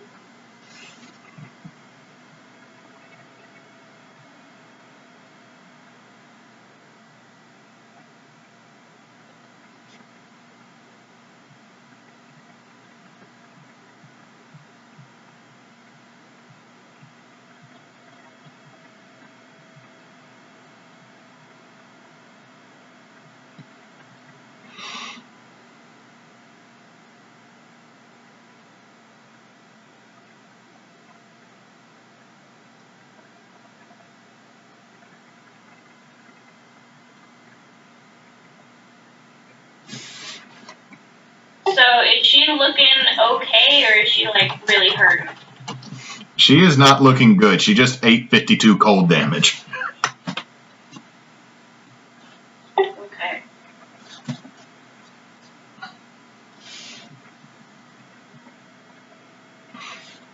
Also, well, no, you took damage last time, so your rage would still be up.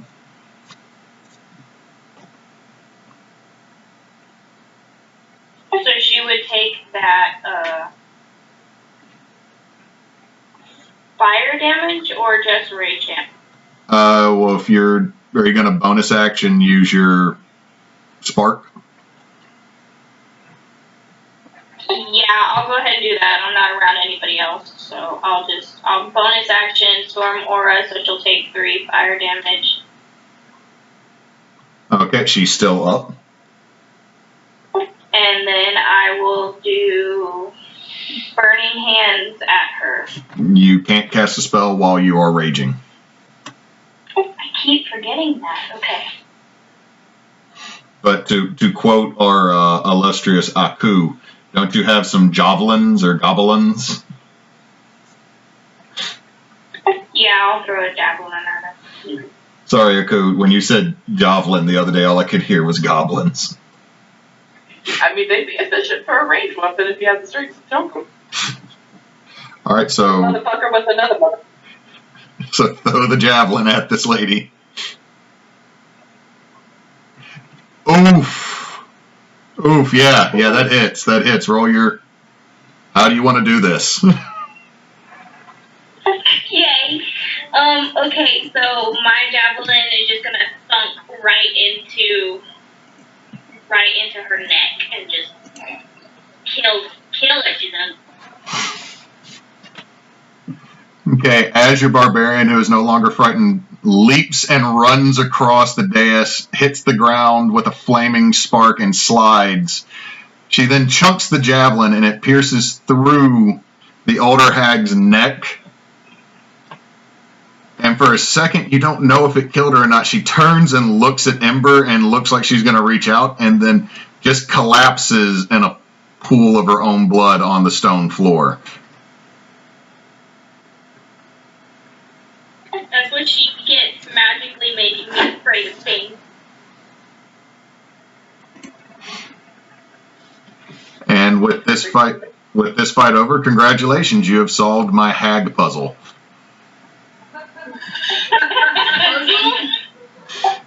That's kind of how I solved my puzzle. I just hit it with a hammer until it worked. Sorry, I'm just making a bad Adventure Zone reference. Everything is apparently the puzzle. All right, folks, we will take a short break for now. I got a message that somebody's pupper needs to go potty. So we'll be back in about 20. Okay, gentlemen.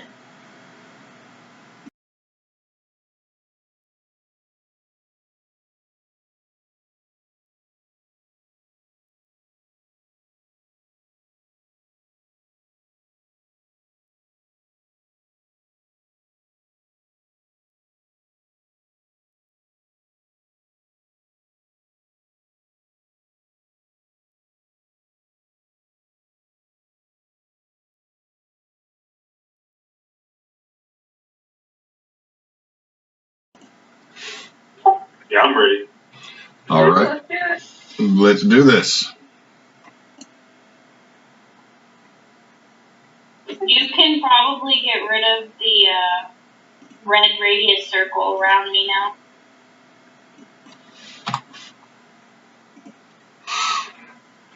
now. Okay, so the battle has concluded. There are some dead hags and a lot of dead ghouls in this room.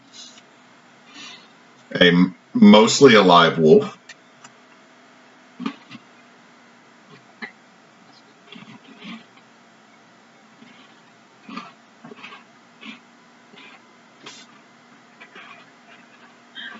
Ow.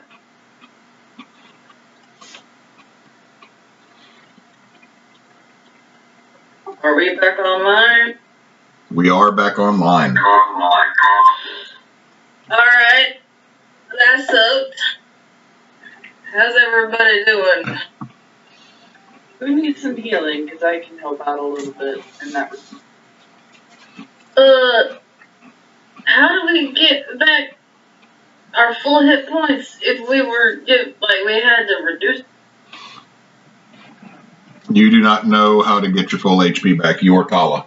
Or Ember. Are they clerics or are they diseased? I'm asking, does anybody know? If you come over to me, I can try to remove disease and sepsis. She hit points. She's at 5. I would assume she's probably limping around, not doing it. Yeah, I'm at 17. I have potions, so I'm gonna offer one to whoever needs it. And I'm gonna pick so. I'm going to come down from the ground, so I'm going to land and then drop fly.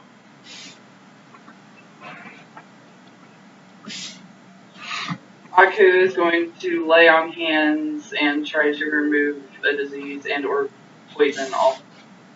It does nothing. Ah.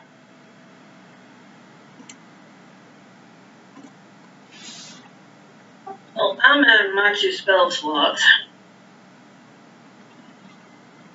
He'll lay on hands and give 10 HP to Opal. Thank you. 27 is better than 17.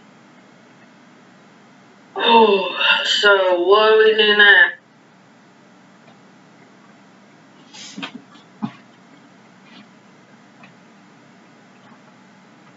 Eli looks around. I think we should. Downstairs seems to be a crypt. Maybe we should go upstairs. We get a short lesson and just head on out. Or we hold up here, or one of those other rooms, get back a little strength.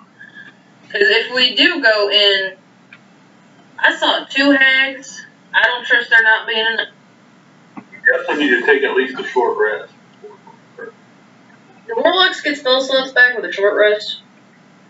Yes. Do they? Okay. I vote for at least a short rest. Because I know the eggheads over there want whatever the hell they're trying to find, a book or whatever, but I don't think we need to go on without stealing ourselves a little bit.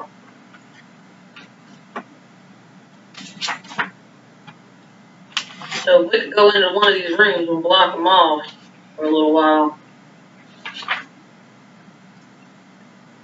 It offers at least maybe a little bit of protection while we just hunker down for a minute. Well, I'm fine with that, but what does everybody else want to do?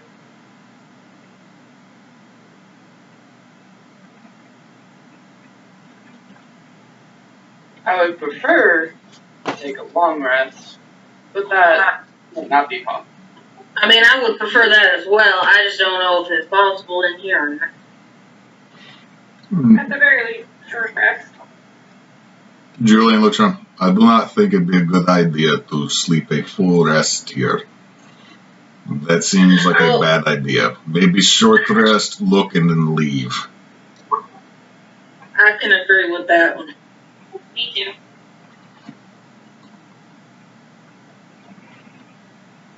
I'm fine with that.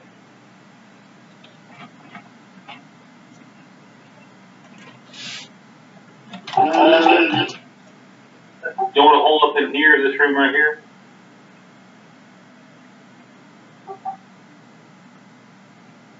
As long as we close off both exits. What would we need to roll in order to be able to know that hags run in groups? That would probably be a Arcana or history. Excuse me, history check. I can't click my token anymore. Are you on the arrow of your? Yep. Can you now? Nope. Then roll 20 is being dumb for you. Now I disappeared.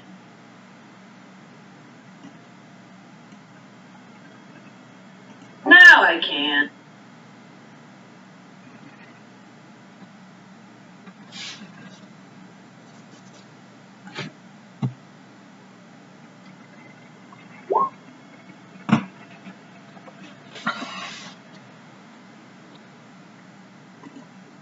My rolls with Opal are not satisfactory. See, Ember, Asariah, Opal, you would not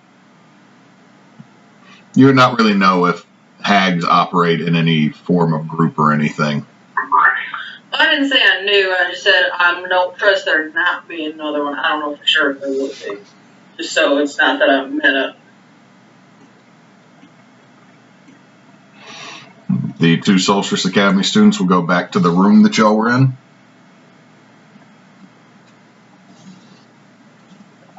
gonna go there too.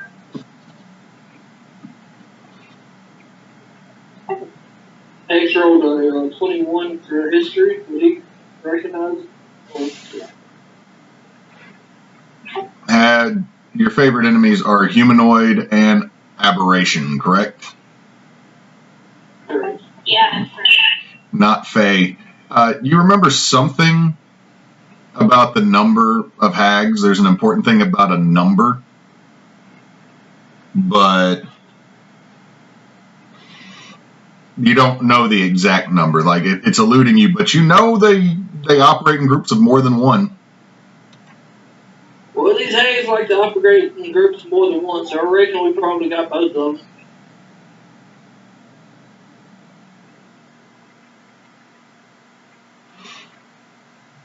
And as Eli's going to the room, it might not be a bad idea for all of us to rest up. I mean, I'll get some. I know I can replenish some of my magical energy. Julian can, and I think some of our other magical folks could, and some of y'all look like you could use the help to just rest.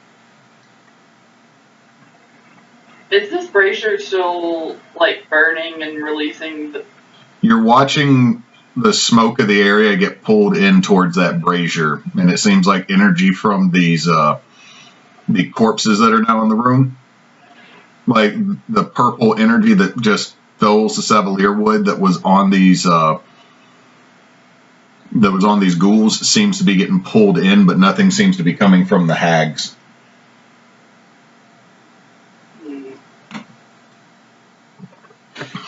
Can I cast Identify on the brazier to see if I notice or can tell, like, what its function is in relation to them? You may throw it up there. Just click it so I can read, because I won't lie, sometimes I mess up Identify and Detect Magic on what they do. Hang on, I'm pulling it up real quick, because I don't have it on my sheet because it came from an item. Give me 1 second. No, 1 second. Hold on. Asariah, do you have Identify? Never mind. Aku got it up.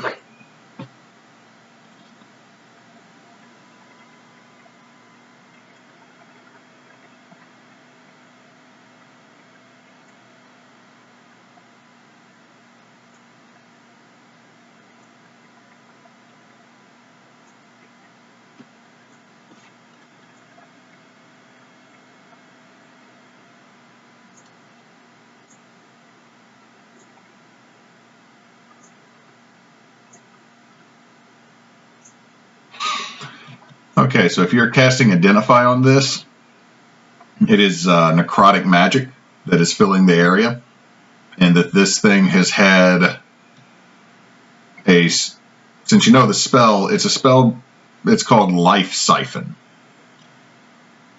Seems like if something was to die in here, its life would be pulled into this bowl.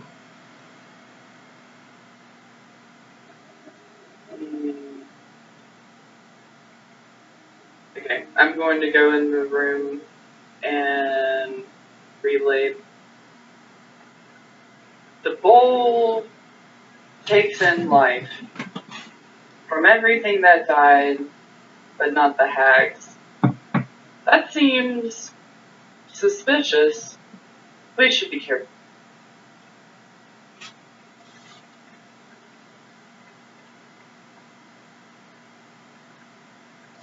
That doesn't seem right at all.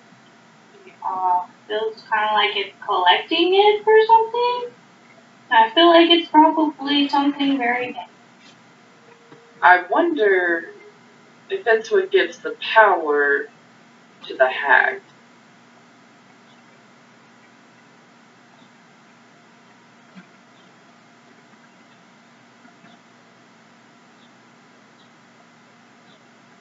Why would it still be collecting life essence if we killed all the hags? I'm gonna go on a hunch, and I'm gonna walk back in here to the brazier, and I'm gonna take, I don't know, I'm assuming I have a rag, and I'm gonna clean up the blood that was right there, where it was written. Okay, you're going to try to wipe up the blood. If I can. Aku will come back just to keep an eye. Okay. You take the rag and you're going to try to wipe up. The blood is partially dried. I should say it's mostly dried. It just hasn't turned brown yet. It's still got that red color to it. See, if you're going to try to wipe this off, give me a wisdom save. +3.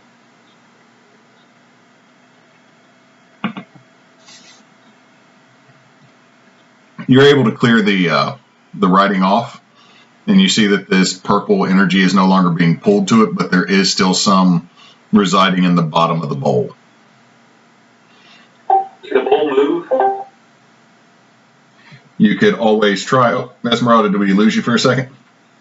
Yeah, I'm back. All right. You don't know. It looks like it's bolted to the floor.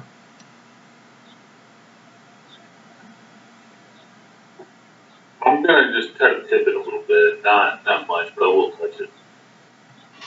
Okay, give me a strength check to see if you can push it over. Can Aku assist him with pushing? You can assist. Or do you want to flip-flop? Okay, with the 16, it's not really budging. Do you want to give it a try and I assist you? Sure. And Aku will get up under it and try to bear the brunt of the push. Can I do athletics for that? Sure. Okay, with a 25, y'all knock it over. The energy spills out.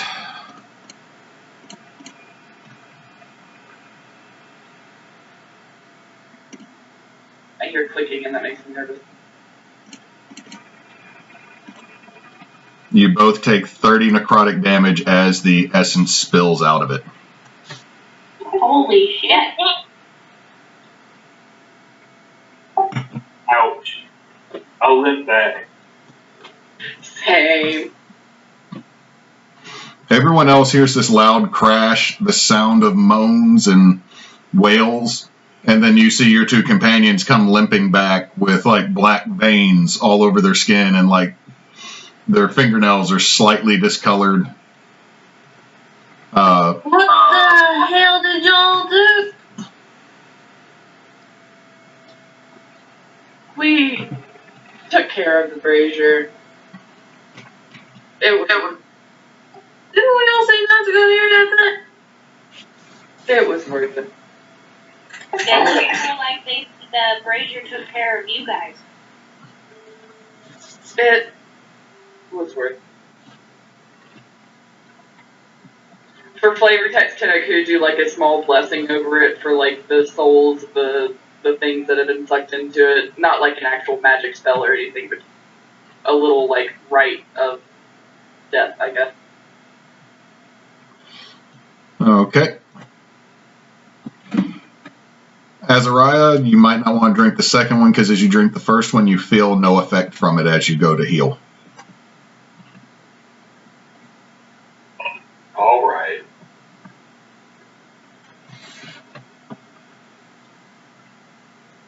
If we're settling in for a short rest, we get to roll our hit dice to regain points. You nor Asariah will be able to regain hit points unless it is with magic after spilling that brazier.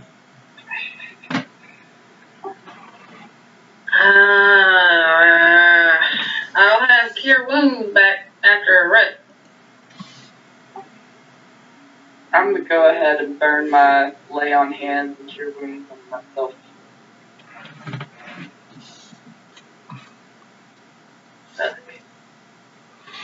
Double check your feet, Opal, to double check how long it takes you if it's a short rest or a long rest to get that spell back.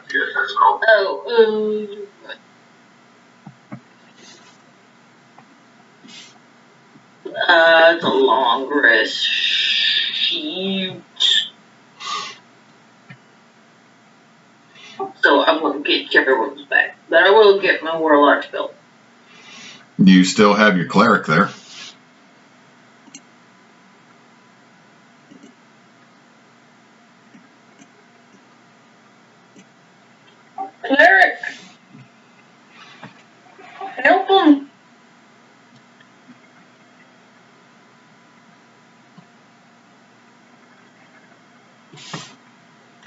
Esmeralda, can you hear us? Y'all are coming in and out. How about now? Do we still sound? I can hear you now. Okay. So what's going on? I feel like I've missed something. Aku and Asariah can't heal without magic. Using their hit die and spell and a health potion. We need to carry. Maybe I can use my heal word. How many level 1 slots do you have left? 2. You cast Healing Word a couple times last battle. Oh, crap, I think just 1 then. You can always cast it at a higher level that increases its effect. You can also cast Cure Wounds. You could just touch them. Alright, I'll use Cure Wounds and touch it. Hope. So who are you healing, Aku or Asariah? I know Aku has some healing spells. I don't know if Asariah. I'm in better shape now, so I would definitely go for Asariah. Alright, I'll heal Asariah first.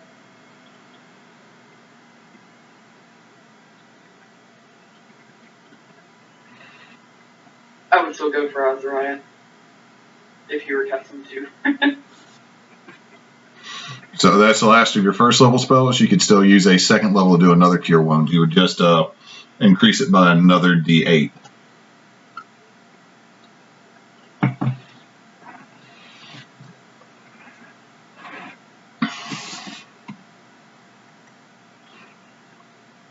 Dang.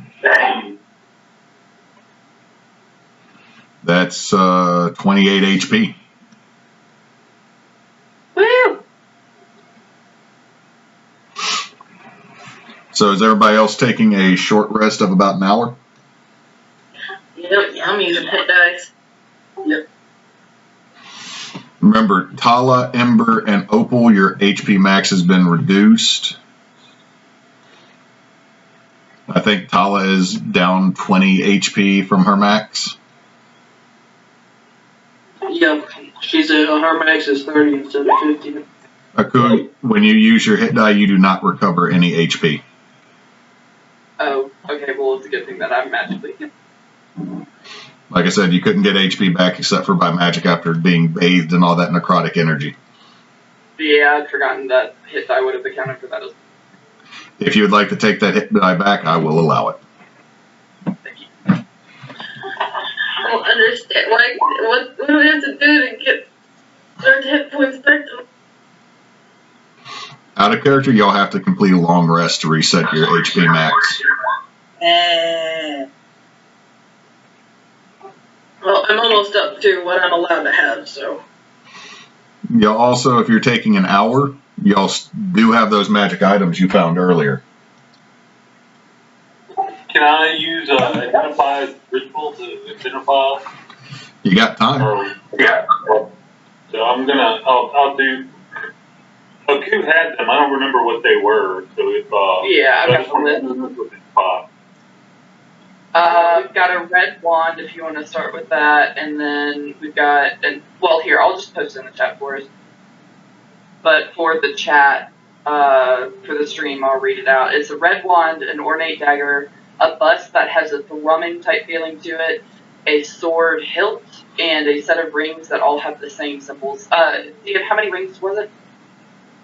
The rings, it is enough for one for each finger on one hand. Okay, so 5. So I'll go ahead and start with the red wand and just do it in the list. Okay. In the chat. Using Identify, the red wand is a wand of fireball with 4 charges. The dagger is a vicious dagger. The bust that thrums is, you don't remember the name of the deity.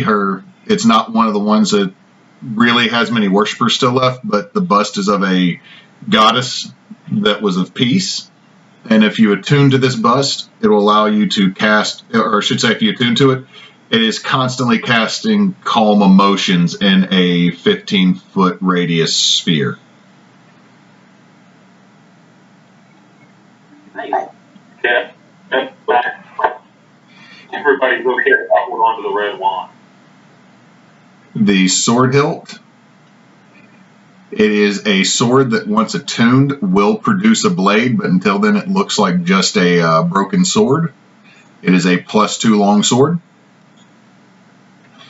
And the rings, that when all of them are worn in the right order, so you say right order, when you wear all of them and attune to them, they basically allow you to do 4 times the normal amount of a ring of the ram.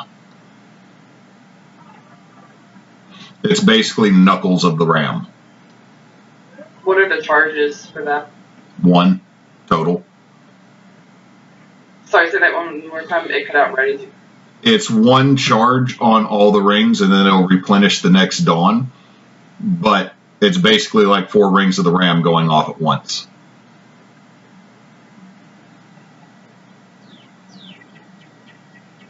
I'll tell everybody what they are. And like I say, I ask if I can just hold on to the red wand, and they can divvy up everything else how they see fit. Sounds good.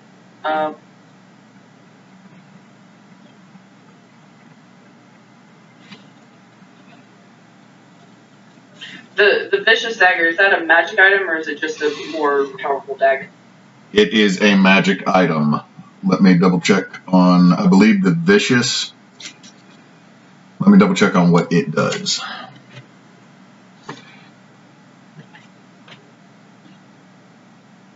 And I also still have the 200 GP, but like I'm just counting that as party gold for the time being until we need to buy something.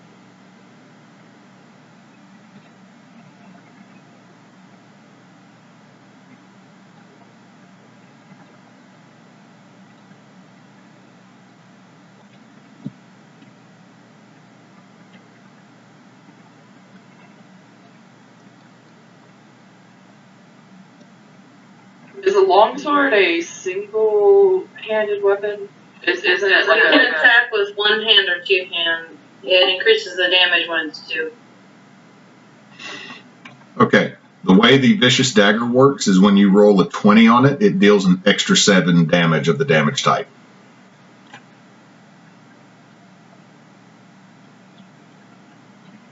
And would it just be a piercing damage? Yeah, it's a 1d4 piercing dagger, but when you crit with it, it deals an extra 7 damage.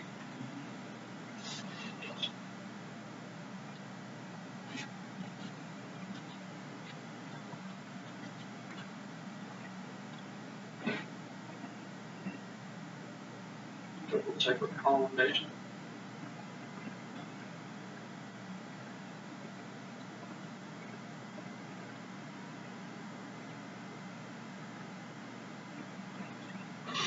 Also, a correction of which I'll type because I know I probably flubbed what I was saying.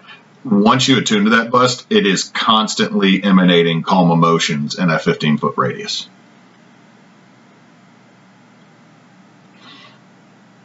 You don't cast it, it just automatic effect. Right. I just wanted to check and see what it actually was again, because it's been a while since I've used it. And it's 3 attuned items per character, right? Yes.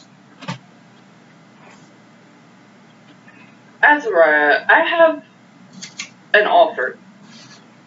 Alright. Would you like to take these goggles? And Aku pulls out the goggles that he's been periodically putting on to check things. And they will help you for Arcana. I'm trying to think of a in here. To figure out the Arcana properties of different things, as well as a free identify spell per day. Would you like to take these? I think they may be better for you. Alright. Thank you. And I will post the full thing for it if you want to put it on your character. If no one objects, I would like to take this bust. Is that okay with everyone? Yeah. And DM, it'll be next morning that we'll be able to have these attuned, right? Is it a long rest? It takes an hour to attune to an item. Do we have time to do that now, or would that need to be? I mean, it would have taken about 10 minutes out of your hour short rest for Asariah to cast, so you would just need to take another 10 minutes past that. If that is okay, I would like to do so. And same for anyone else who may want one of these. And Aku will lay the other 3 items out. So the sword, it produces an actual sword, or it's like a thing of fire? No, it produces a sword blade once you're attuned to it.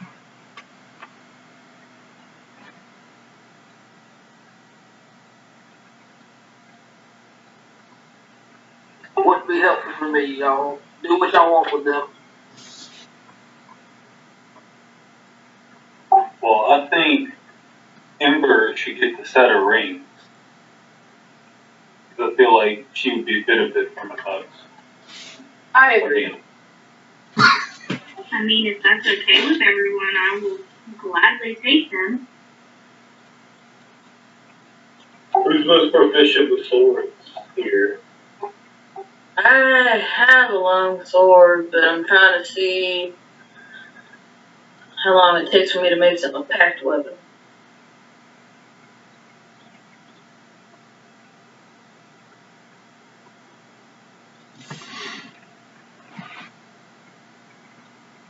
I do have the ability to use a longsword because Aku does have martial weapons, but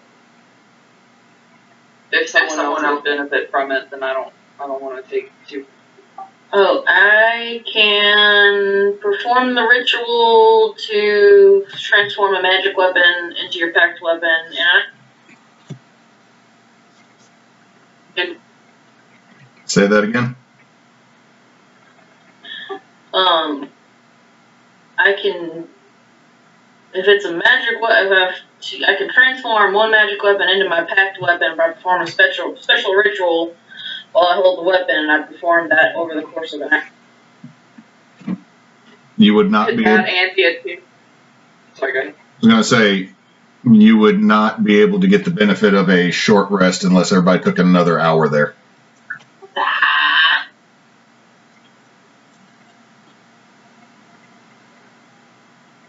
I need the HP more.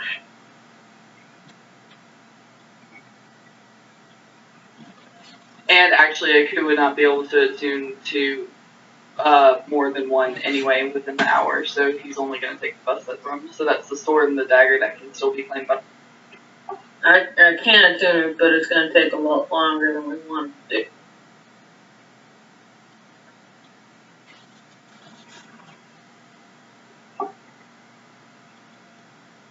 We just carry him with us for now?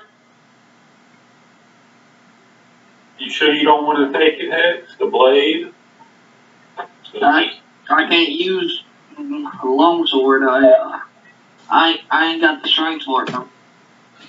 Would you like the dagger? No, that would get me too close to my foes. I'd stick with my rapier. Thank you. Look, why don't we just take him with us, and if we get another chance to take a rest, I might be able to attune that. So, right now, I'll stick it with my Hexblade that I got.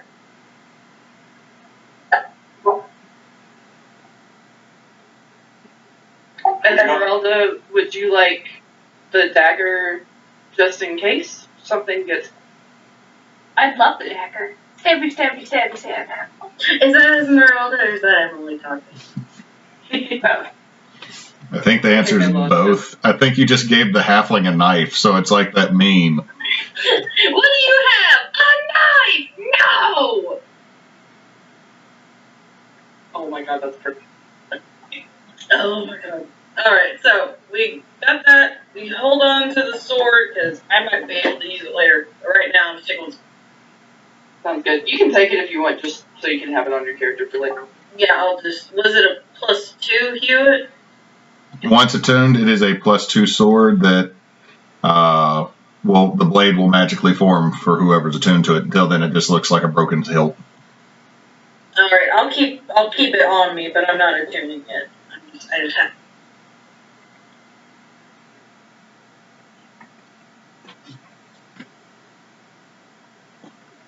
So, we take our short rest plus 10 minutes.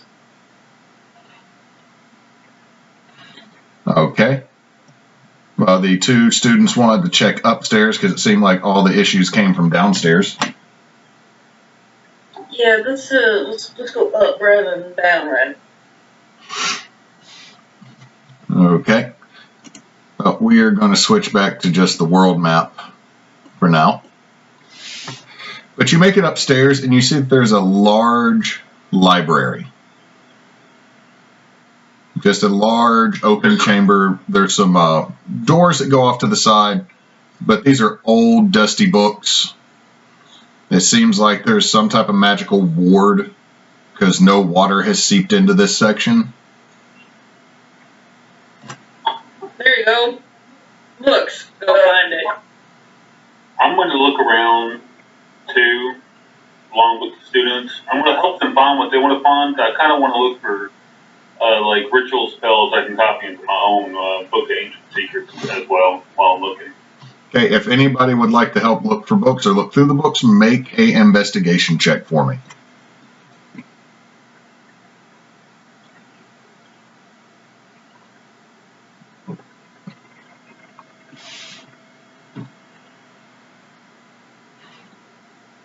Okay, so let me look at this.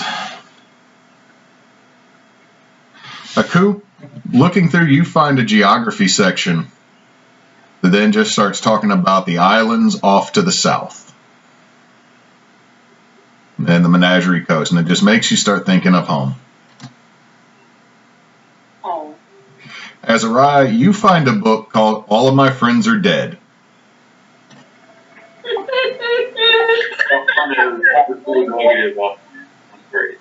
On the front of it, there's just this sad-looking dinosaur.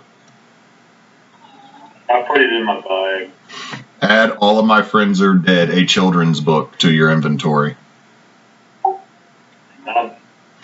Esmeralda, you don't really find anything useful, but you do pull out a book, and as you pull it, a dead rat falls out into your lap.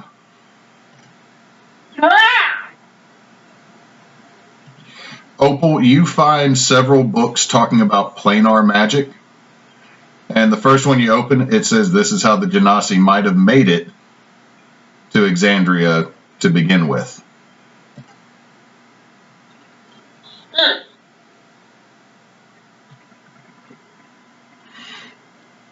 That's interesting. See, the two students are still looking. If anybody would like to continue investigation, or if anybody else would like to just take a look. What's this book y'all looking for anyway? We're looking for a journal by a wizard Glode and a book known as the Domesday Tally. The what? Domesday Tally. Domesday or Doomsday? Tomato, tomato. Okay, the one without the funny accent. Does he mean Doomsday, Tally? I think it's Doomsday. It might be Domesday. I don't know. Wizards write things down weird. Like, we've run into stuff that you thought you would pronounce it Aether, and they're like, no, it's Aether. Alright, well, I'm gonna keep that Genasi book to take a look at. Okay, That's not what they're looking for. so put Genasi book down in your inventory. Hex, you find on one of the tables just laying out right in the open. So you find it, but you weren't really looking for it. It looks like a thin paperback tome that is talking about hunting and fishing. Oh, I definitely picked it up and start reading. You start reading A Country Boy Can Survive. Yeah, Aku, you are just distracted by your book and just thinking of the warmth from back home. Asariah, you find more children's books. One of them is talking about discolored ham and eggs and That just doesn't seem good at all.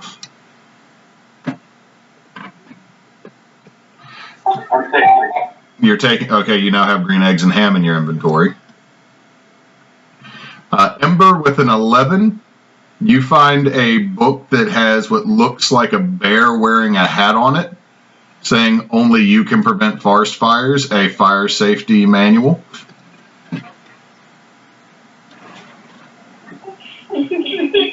It's trying to be funny, but at the same time, it's kind of annoying.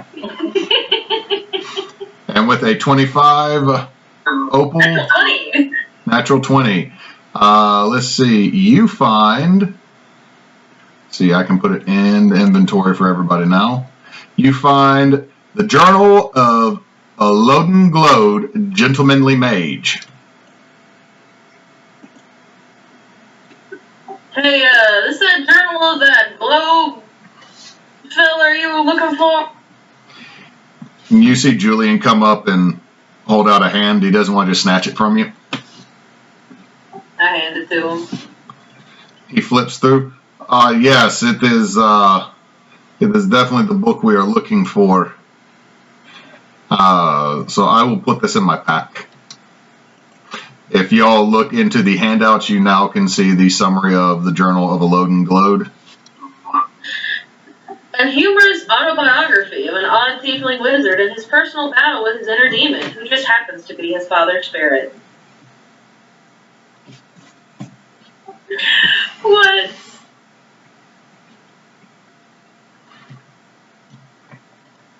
Shortly after that, you see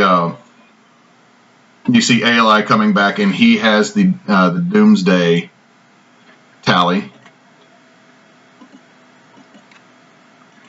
in his hands. Another one? Yeah, I think I found it. I think I found this right here. But as y'all are doing that, I see that you're in my library. Oh, well, hell. But you don't know where the voice is coming from. Let us just run.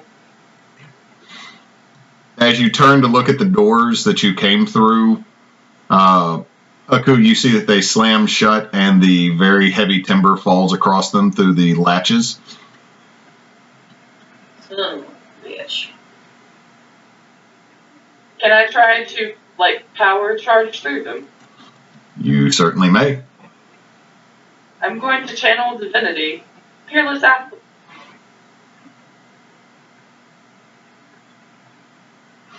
Okay, you run smack into it. What is your strength modifier? 4.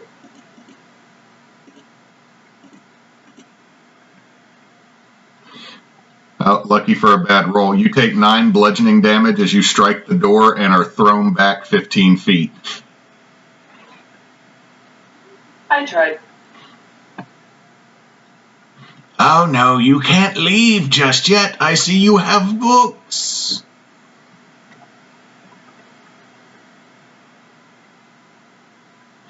Yeah, don't suppose you have a lending system in this place. We can totally return these to the next creepy library we stumble across. You don't even know how a library works, do you, sweet little thing? I think the lending system's kind of how it works.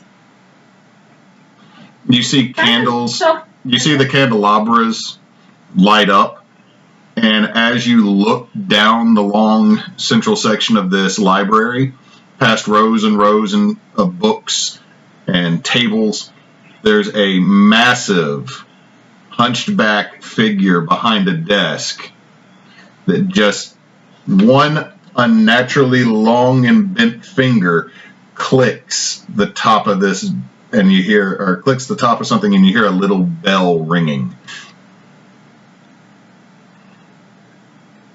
You have to check them out. Alright. You know, I didn't really like my book all that much. I think I'm just gonna leave it here and then be on my merry way. Oh, that's fine. The rest of them, though. You have to check out your books. Is you seriously gonna let Esmeralda just leave? You actually find yourself in the streets outside of the depository now, Esmeralda. The fuck just happened? You also have a small piece of hard candy wrapped in paper. I am not going to eat that. How do we take out the books? What do we got to do? You just see one unnaturally large hand emerge from underneath her tattered gray or dust-covered robes. Motion. Just it comes out, and it's almost compelling you to make your way towards the desk on the far end of this chamber. Can you answer my question while I'm over here? This is my answer. Yeah, you see what happened was I left my library card in my other pants. I'm gonna just leave this book right here. Sorry about. You'll watch as he puts the book down. Hex and Tala both disappear. Hex, you are now outside in the street next to Esmeralda, holding a small piece of hard candy wrapped in paper. There's one sitting on the tip of Tala's nose as well.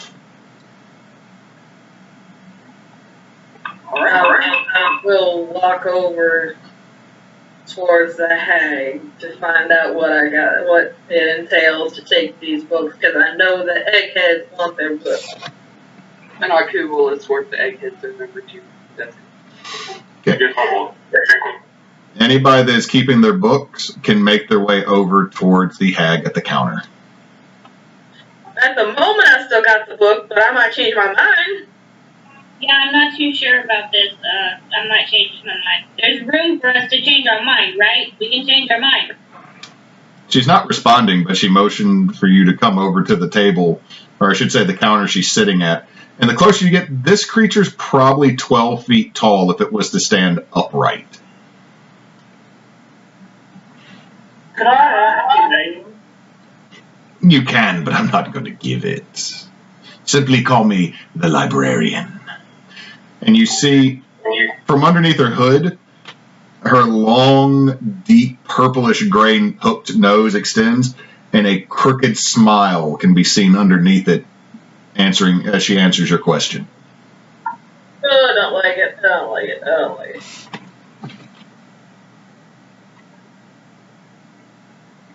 Dealt with too much Fae in Dresden. I don't like it. Welcome to the library. Well, it's the lesser library of Molaesmyr, but it's what I call home. And you have to check out books from a library. What does that entail us doing to check any books out? First, do you have a library card?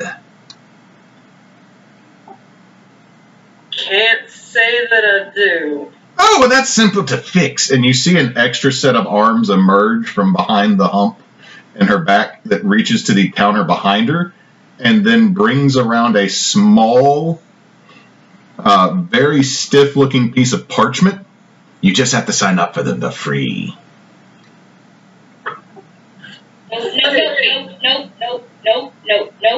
No.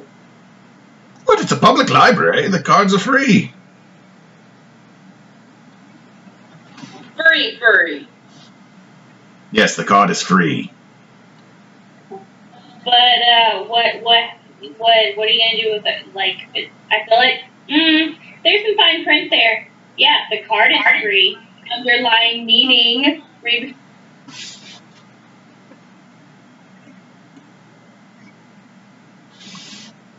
Dear Lord, you children have been through a lot. I'd asked my sisters to help you, but they ran off earlier today, and I haven't heard from them in hours. Oh, that's too bad. So once we get the card, what do we do? You fill out the information, you give me the card, and you check out the book. You just have to have it back on time.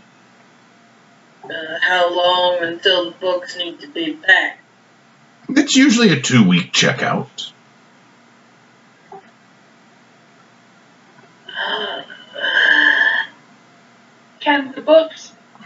be delivered back by courier, if that is more time. I don't care. I just want the fucking books back. Alright, I'll fill one out. The sass is strong in this one.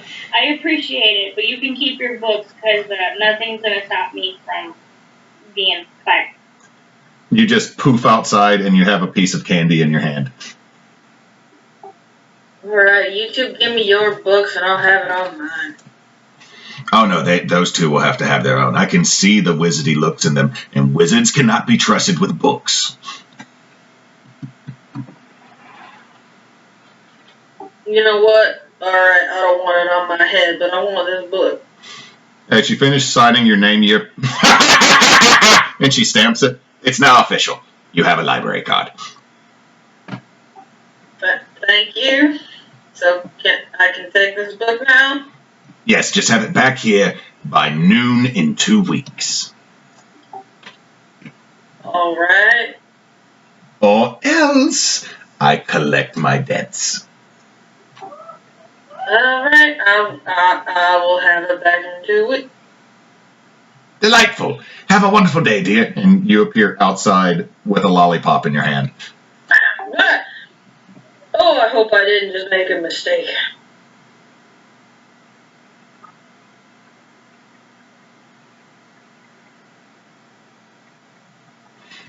Wait, Aku's still in there. Aku, Azariah, and the two wizards. How about the two wizards go ahead and go next? They look at each other, they create a library card and hand it to her, and poof outside. Aku, are you getting anything? I don't actually need this book. It was good for reminiscing, but I did not want to leave. As you're finishing that statement, you're actually finishing it next to your companions outside with a head of lettuce in your hand. Oh, that's nice. I don't need these books, but if you could give me some green eggs and ham on the way out, I'd like to try them. You appear outside with a plate of green eggs and ham, and they smell terrible. These are fried eggs and cooked ham that have molded and mildewed.